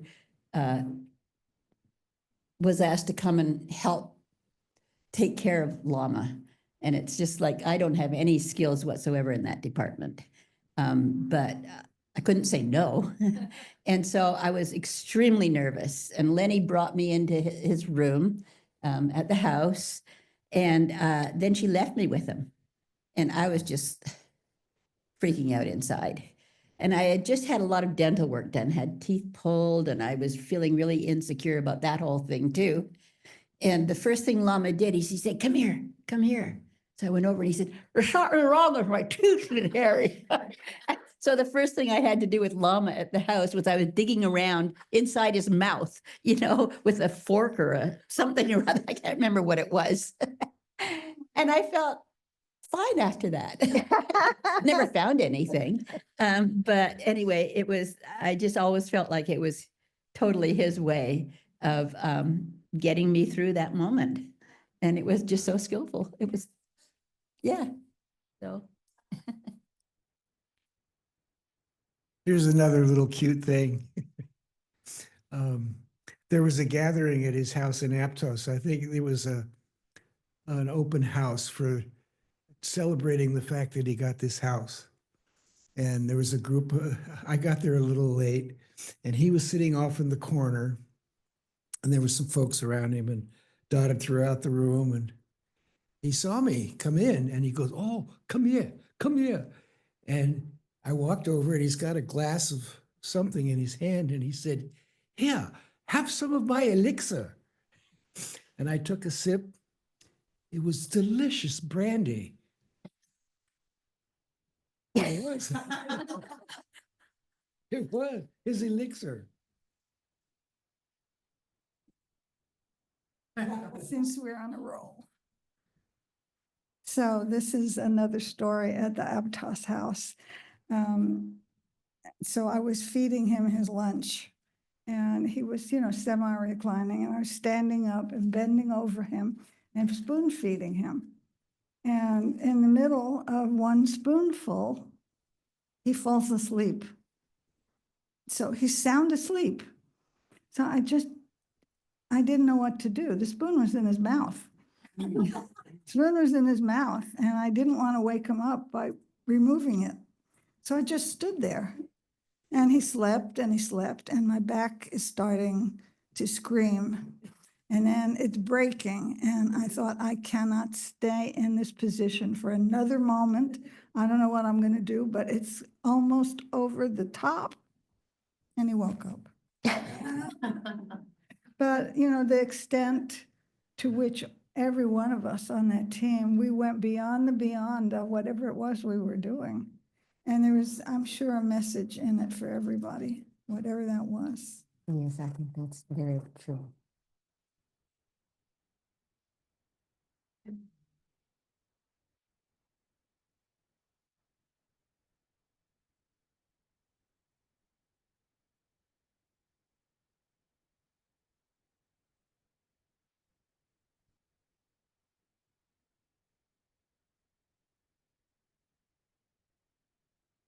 That's taken in Copan in 1974.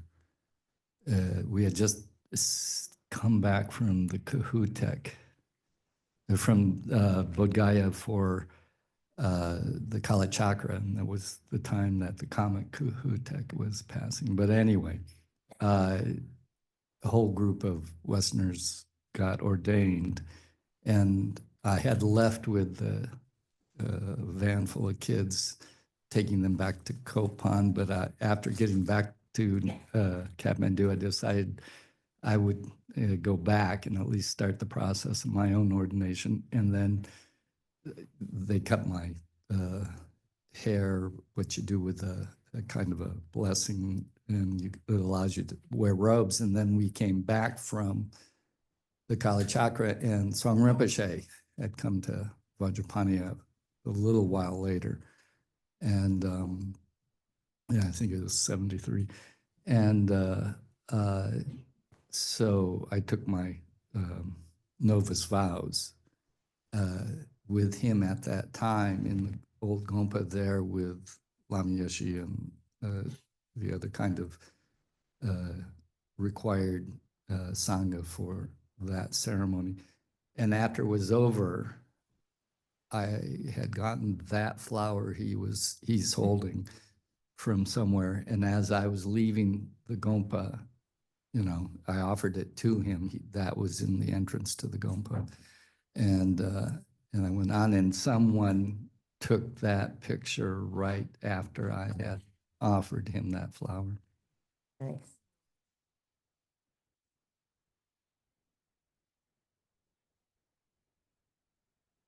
Old guy in the back. Mhm. Yeah. Yeah. Well, we are just really right on schedule. 12 o'clock is bringing on the guitar. Or keep telling stories. I mean, I'm happy to do it.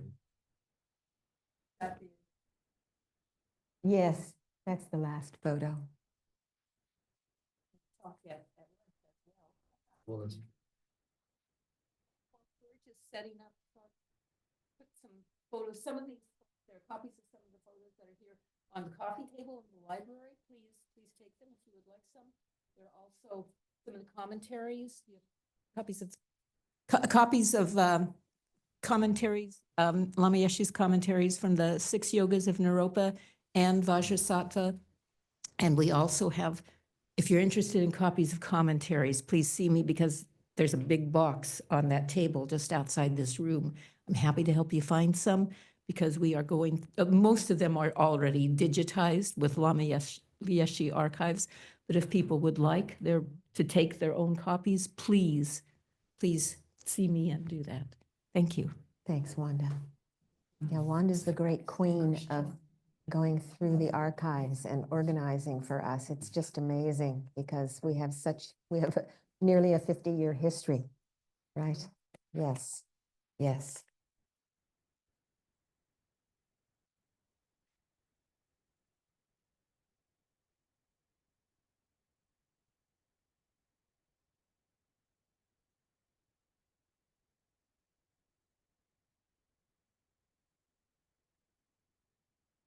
take me a moment.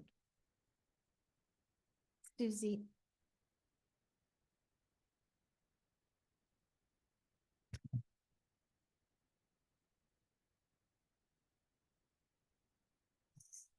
This is more like, oh, that's Oh. what I said, Susie.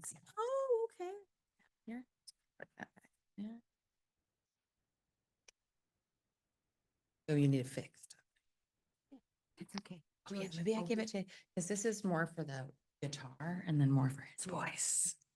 Okay, he gets double.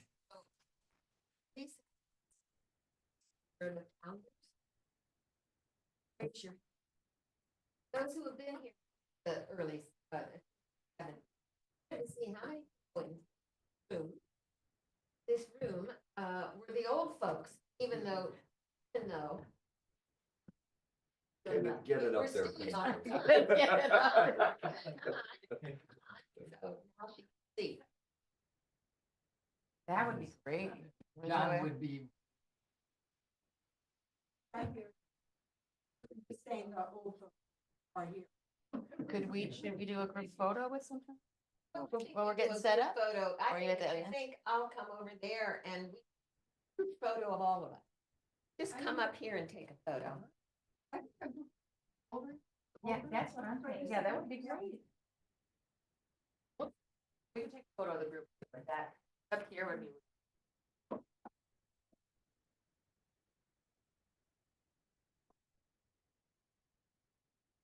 Stay. Right here? Right here, right here. Come.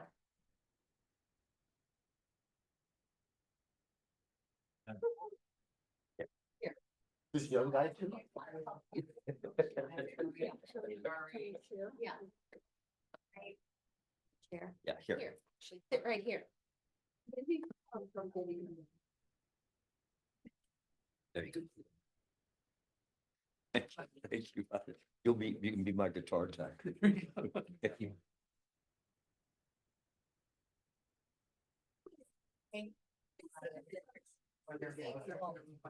James, do you need a chair? Yes, we've got Would you like a chairs. chair? Okay, we're all ready. We're gonna do it really quick. Okay. Really quick.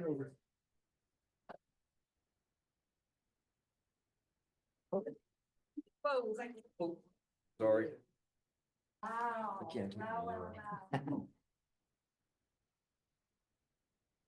Honey.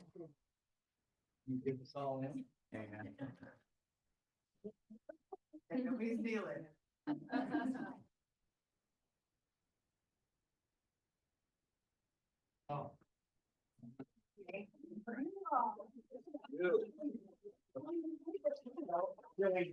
We're all on the same team. I just want to thank everyone.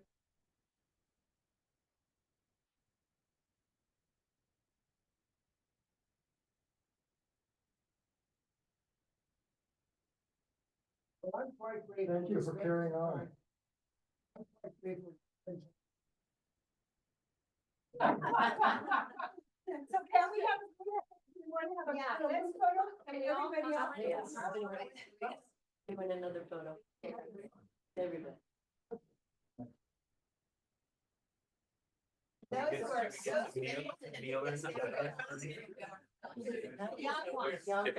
Just, here, I can set it down someplace. Yeah, yeah, I can set it down so it'll stand by itself. That. I put on a timer. They're amazing. I'm real good at timer photos. Mimi has taken the photo. She's from Los Angeles. She came up here just for this. Thank you. Very much.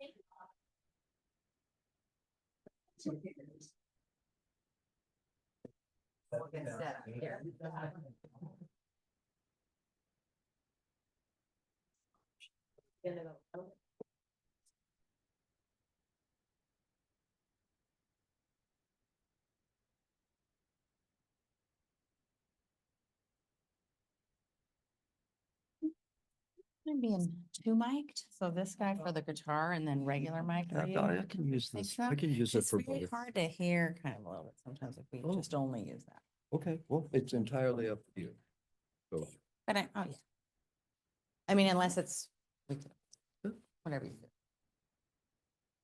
do. It- Either way, okay. we just give this nice booming voice. So I'm happy to wear one of those as well. Okay. Okay. Right, yeah, Okay. so this just clips or whatever you want to clip this on. Okay. And then this you can put on your lapel. Okay, right, got it. Okay. Something like Yeah. that. Just Yeah. doesn't keep- Whoop. Oops. Oops, let me Oh, do it that. fell off the clip. Keep one hung. Okay. And that you can clip on your pocket if you want. Put it or in my whatever. pocket. Got a little clip. Okay.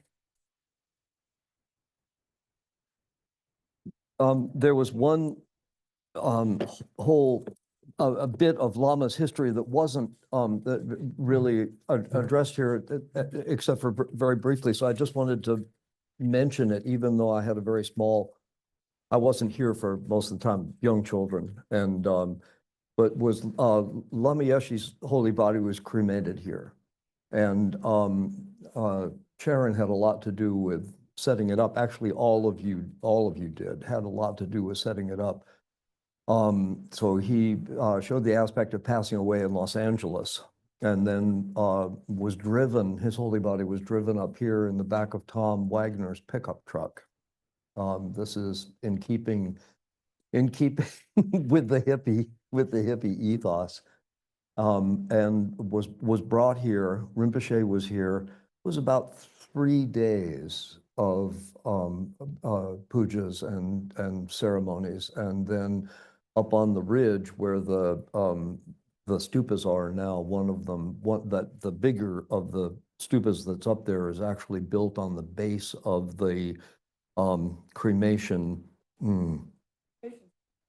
Yeah, the cremation stupa, right. Yeah, exactly. So it's was a brick base, and then bricks were stacked around and covered with adobe, mud, right, and then whitewashed, right. And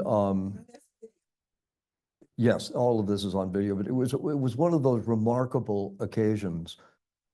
I go up on the ridge now, it looks really small. There was a huge number of people here. It was like it expanded to keep to hold everybody. So yeah, thousands.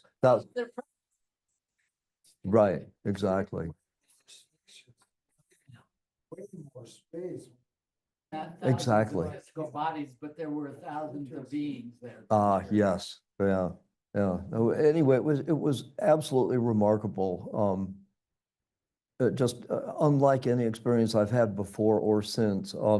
Sharon was was in charge of getting the okay from the county to. Oh, okay. I'm sorry. I thought you told. This is me. Con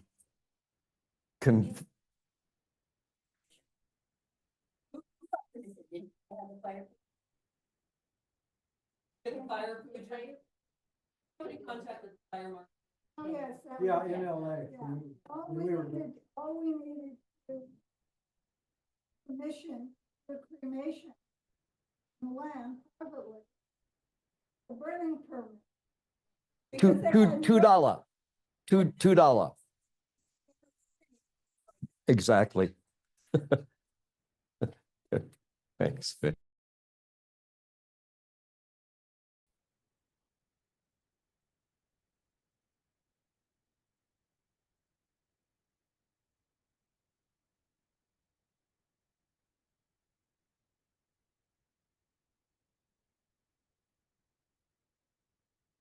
Stay and state. Here. Yeah. Yeah. Lama used to show the aspect of loving to party, of enjoying it when we enjoyed ourselves. So he would come and we would have a band come up here and play, and we'd all be dancing around and stuff like that. And Lama really showed the aspect of enjoying it. He would really look like he was having a good time. So this is kind of in keeping with that. There's a tradition here of singing and playing music. So if it's okay with you, we'll do a few songs. In order for me to purify my intention, because the worldly concerns are never far from my heart, unfortunately. If we can say Om Ahung 3 times. First time we say it, it turns the music into the most beautiful earthly music that there is. Second time we say it, it turns it into like celestial music, like the sung by gods and goddesses. The third time we say it, it becomes a vast symphony, a universal symphony of music. So that's what we're going to offer. We're going to offer a universal symphony of music to Lama, to Lama Zopa Rinpoche, to all of our holy gurus, and to all of you. And it only works if you guys sing really loud. Okay?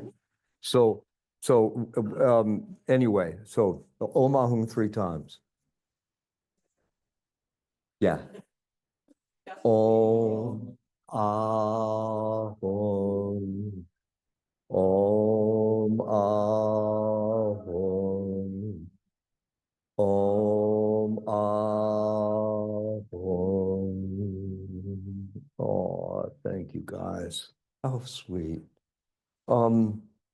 this is a curated Vajrapani song list. So it's been, would anybody have a request of what they would like to start with? Okay. Okay.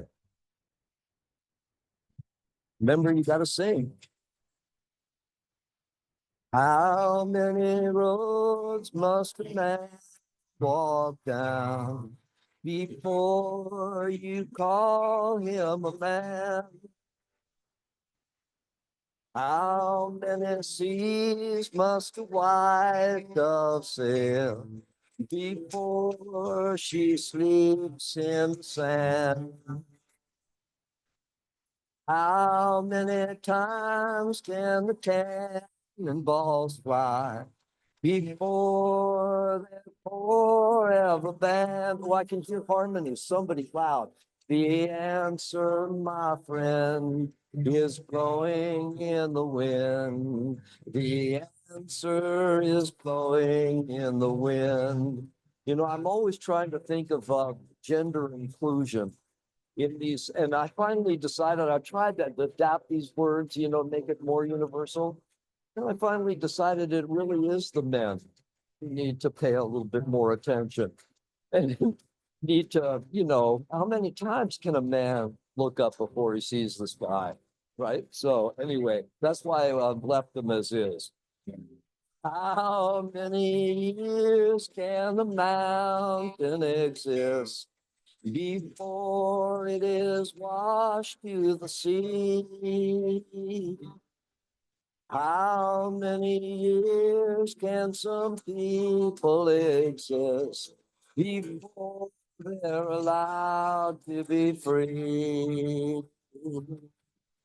How many times can a man turn his head and pretend that he just doesn't see? The answer, my friend, is blowing in the wind. The answer is blowing in the wind. How many times can a man look up before he can see the sky? How many ears must one man have before he can hear people cry? How many deaths will it take till he knows that too many people have died? The answer, my friend, is blowing in the wind. The answer is blowing in the wind. Just repeat that. The answer, my friend, is blowing in the wind. The answer is blowing in the wind. Oh, that's lovely, you guys. Yeah. Well, if you're going to applaud, I'm going to applaud you, you know. So, we can just do this. We can just do this next one. There was a gosh, what would you call it? There was a Buddhist convocation given this would have been 1977 or 1978 in Madison, Wisconsin, and it was a sea of yellow robes came and talked. So Dhammalatra Rinpoche was there, Kapche Song Rinpoche, Lama Zopa, Lama Yeshe, Geshe Rabten, right, exactly, yeah. And instead of paying attention, I wrote this song. Well, this was a group effort, actually. John participated. One of the lines is John's. And my wife, Diney, my first wife, Diney, also, it was a group project. So please sing. Don't know much about emptiness. I know I'm supposed to be identityless. Don't know much about renunciation. You keep talking about karmic formation, but I do know if I follow you, You've got the courage to see me through. What a wonderful world this would be.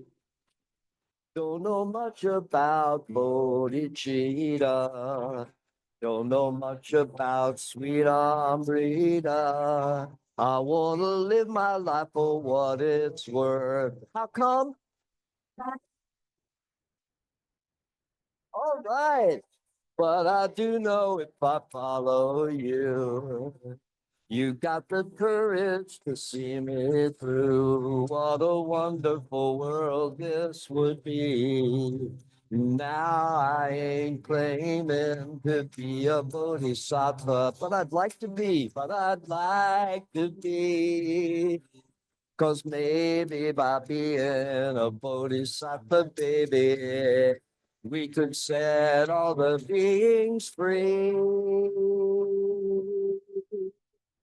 Don't know much about the Eastern sages.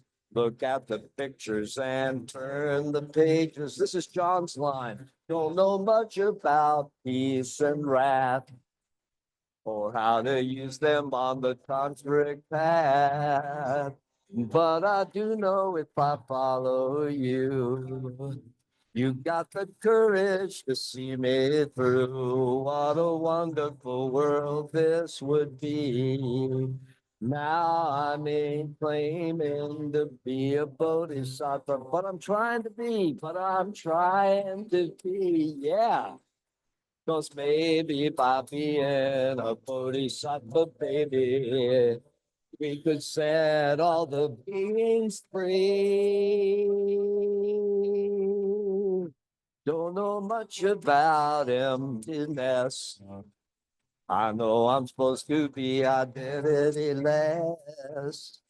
Don't know much about renunciation. You keep talking about karmic formation, but I do know if I follow you, you got the courage to see me through. What a wonderful world this would be when all of the beings are free. What a pure realm this would be. That's great, you guys. Oh, sung with feeling. Gotta love it. Yeah. Okay. Oh, the rehearsals. The rehearsals were brutal. Yeah, I try and make up in enthusiasm what I lack in talent. So One of the early Losars in Kopan, they were doing all the Tibetan rituals in Tibetan dancing. The Lama wanted some of his Western Sangha to get up and dance, and he wanted them to do the dances that they did. oh my gosh. And it was only spring, he and myself who got up and danced. And Lama was laughing so hard, he was literally rolling on the ground, hanging onto his heart. Oh. Making Lama laugh. That's wonderful. Oh, we got time for a couple more, right? Yeah, two. Yeah. From Papa Day, and he had us that too, like a big party. And even wanted the monks to be done as well, and all the Westerners, it was from Raman. Oh, okay. Okay, three. Okay. All right. All right. Two more. Okay. Gotta do at least. Okay. We're gonna pack up our sorrows. Oh. And then we're gonna sing Sisters and Brothers. And then we're gonna dedicate. Okay? Okay. What a joy and an honor it is to be here with you. Very touched. This is the most one of the most Buddhist songs I have ever heard. was written by a man named Richard Farina, and Pauline Martin, by the way, is one of Joan Baez's sisters. And they wrote the song, and it is the most Buddha song I can imagine. No use crying, talking to a stranger, naming the sorrows you've seen. Too many sad times, too many bad times, and nobody's walking clean. But if somehow you could back up your sorrows and give them all to me, you would lose them. I know how to use them. Give them all to me. No use rambling, walking in the shadows, chasing a wandering star. No one beside you, no one to guide you, and nobody knows where you are. Like you mean it, but if somehow you could and give them all to me, you would lose them. I know how to use them. Give them all to me. No use gambling, running in the darkness, looking for a spirit that's free. Too many wrong times, too many long times, and nobody knows what you see. But if somehow you could pack up your sorrows and give them all to me, you would lose them. I know how to use them.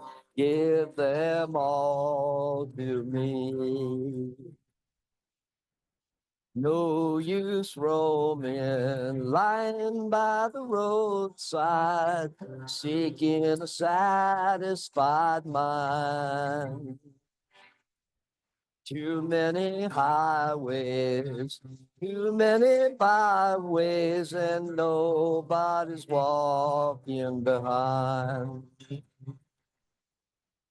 But if somehow you could pack up your sorrows and give them all to me, you would lose them. I know how to use them. Give them all to me. You would lose them. I know how to use them. Give them all to me.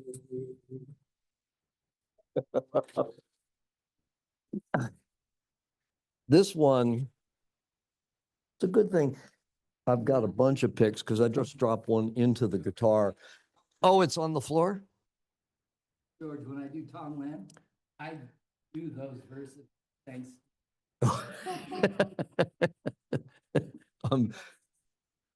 No, I've got another one. I don't have to fish it out. So, so the folks at home, forgive me, I'm going to move the microphone for this one because I got to play this closer to you guys. Okay. This is a song by the fabulous Dixie Hummingbirds. And this really needs spirit, okay? So it's Sisters and Brothers. It's a spiritual. I want to say to my sisters and brothers, keep the faith, When the storm rise and the wind blows, go on at a sturdy pace. When the battle is fought and the victory is won, we can all shout together, we have overcome, and we will dance with each other in the sun when we make it to the promised land. Come on, everybody. Walk together, little children. Walk together now. We don't ever have to worry. 'Cause through this world of trouble, we got to love one another. Come on, let's take everyone we can by the hand. Try to help them understand that we will all be together forever and ever when we make it to the promised land. Now our Bible read, thou shalt not be afraid of the terror by night, nor for the arrows that fly by day, nor for the pestilence that creepeth around in the darkness, nor for the destruction that waiteth in the noonday hour. Come on and walk together, little children. Walk together now. We don't ever have to worry.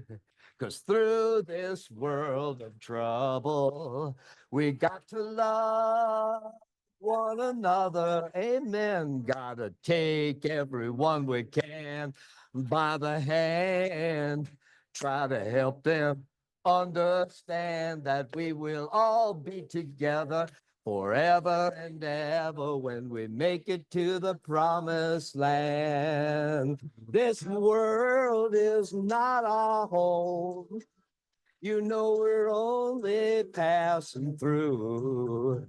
Our real treasures are laid up far away beyond the blue. So let us do the very best that we can while traveling through this land, and we will all be together shaking a hand when we make it to the promised land. Come on and walk together, little children. Walk together now. We don't ever have to worry. 'Cause through this world of trouble, we got to love one another. Come on, let's take everyone we can by the hand. Try to help them understand that we will all be together forever and ever, beginning when we make it to the promise. Big churchy ending. Land.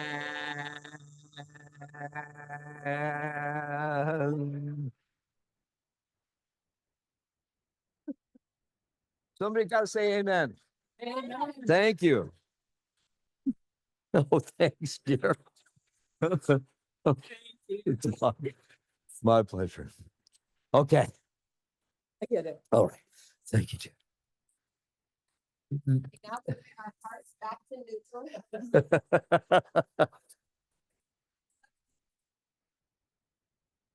I always like to introduce this dedication song by mentioning that it was first played, Miss Gompa.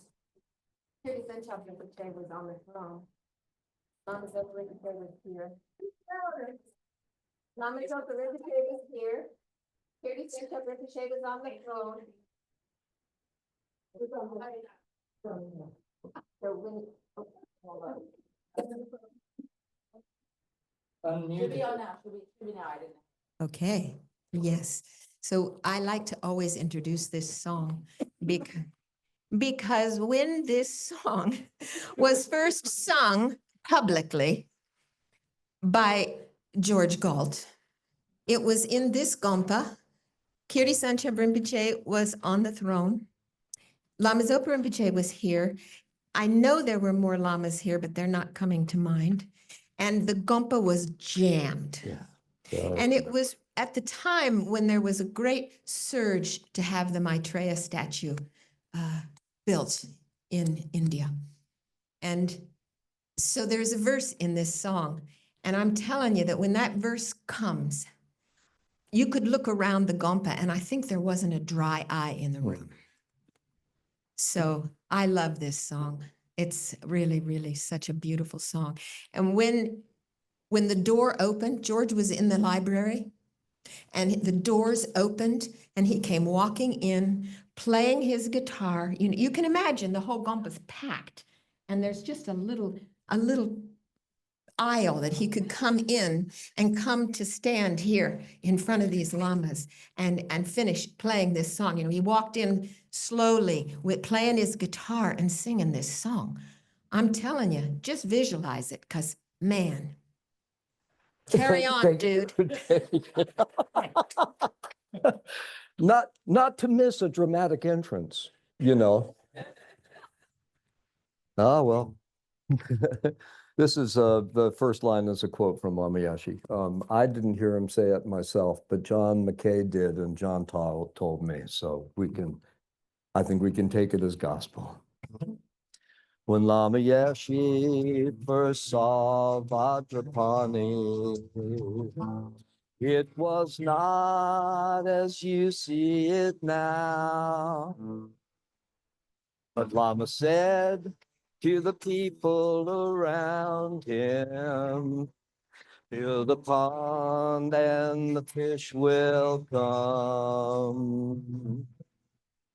In our Lama's grand vision, we're all playing a part. We all are playing a part. The merit that we've thus created, we would like to dedicate.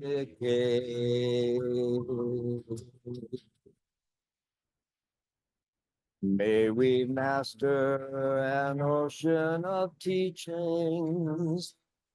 May we answer an ocean of prayers. May we cure all beings' illness. May we dry an ocean of tears. May we sing an ocean of praises. May we comfort an ocean of care. May we ourselves become Buddha to lead all beings there. This line got changed a little. We are making a pleasant oasis because y'all are part of it. We are making a pleasant oasis where the Dharma can flourish and grow. When we marry our dreams to Rinpoche's, there's no limit how far we can go. We've become part of Lama's mandala. This place so dear to his heart. All this centers good energy. We would like to dedicate.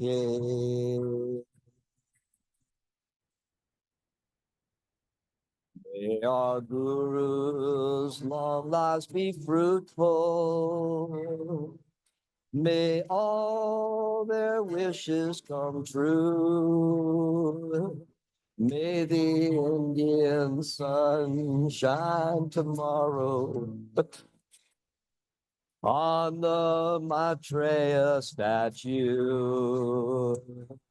May we build an ocean of centers, each teaching the great Tsongkhapa.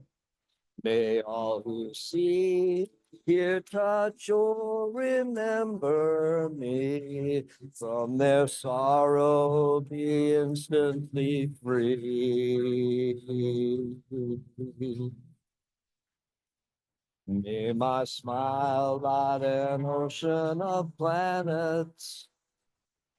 May my voice soothe an ocean of fears. May my mind hold all my guru's secret to lead all beings here. May I always be helpful wherever kind being breathes. May I myself become Buddha and thus set all beings free.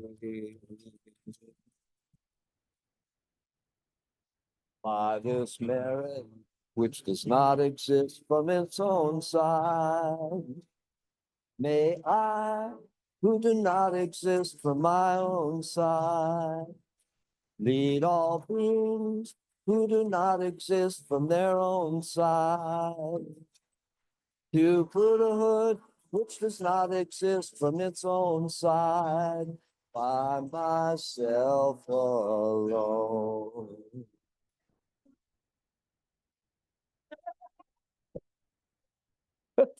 Thank you, Elaine. Thank you all. Thank you for the honor of allowing to dedicate the merit of this auspicious day.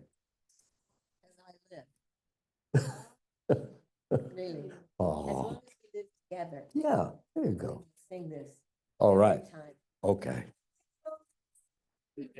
Yeah, that's right. Because I think I get residuals. I get merit residuals. Right. Yeah, there's a percentage. Right. Okay. Thank you, my dear. Thank you all very much. It is so special to come here and your presence.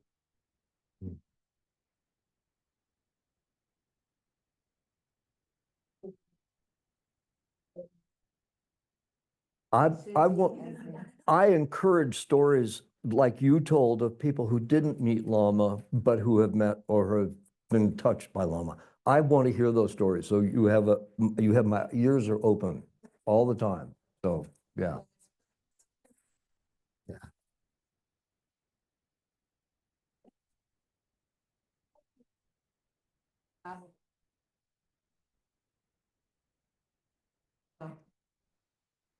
I've had.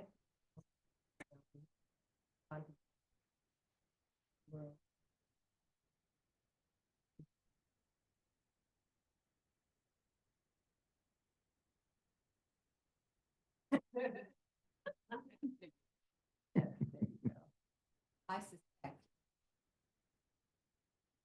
Momentarily.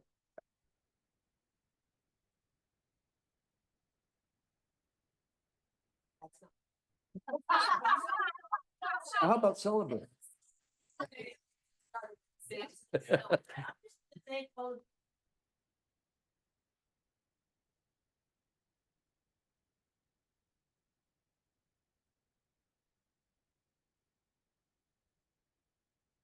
Exactly. Counting on the next generation so we can come back.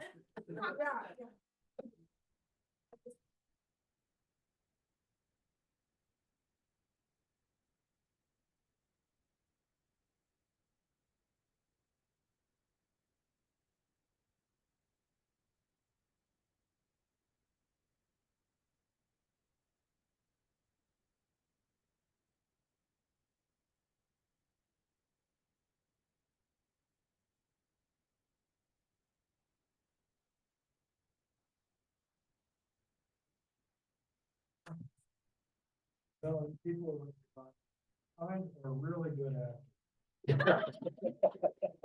So whichever it is.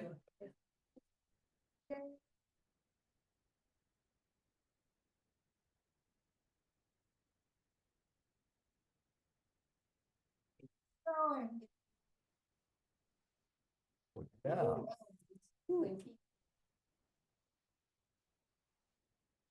And I'm. Amen. Amen.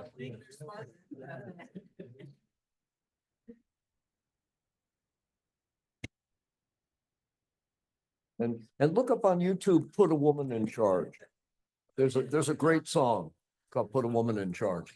Yeah, Kedmo.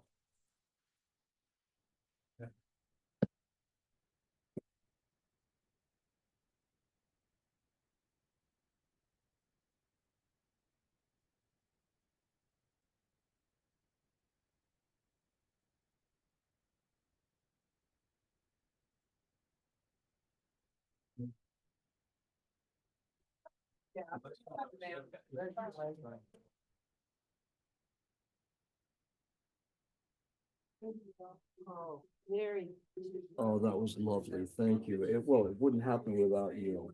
So.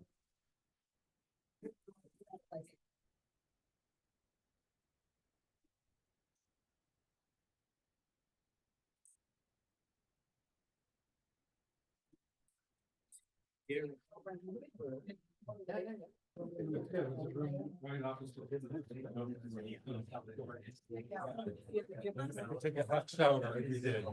There's quite a lot of space in the room, yeah? Yes.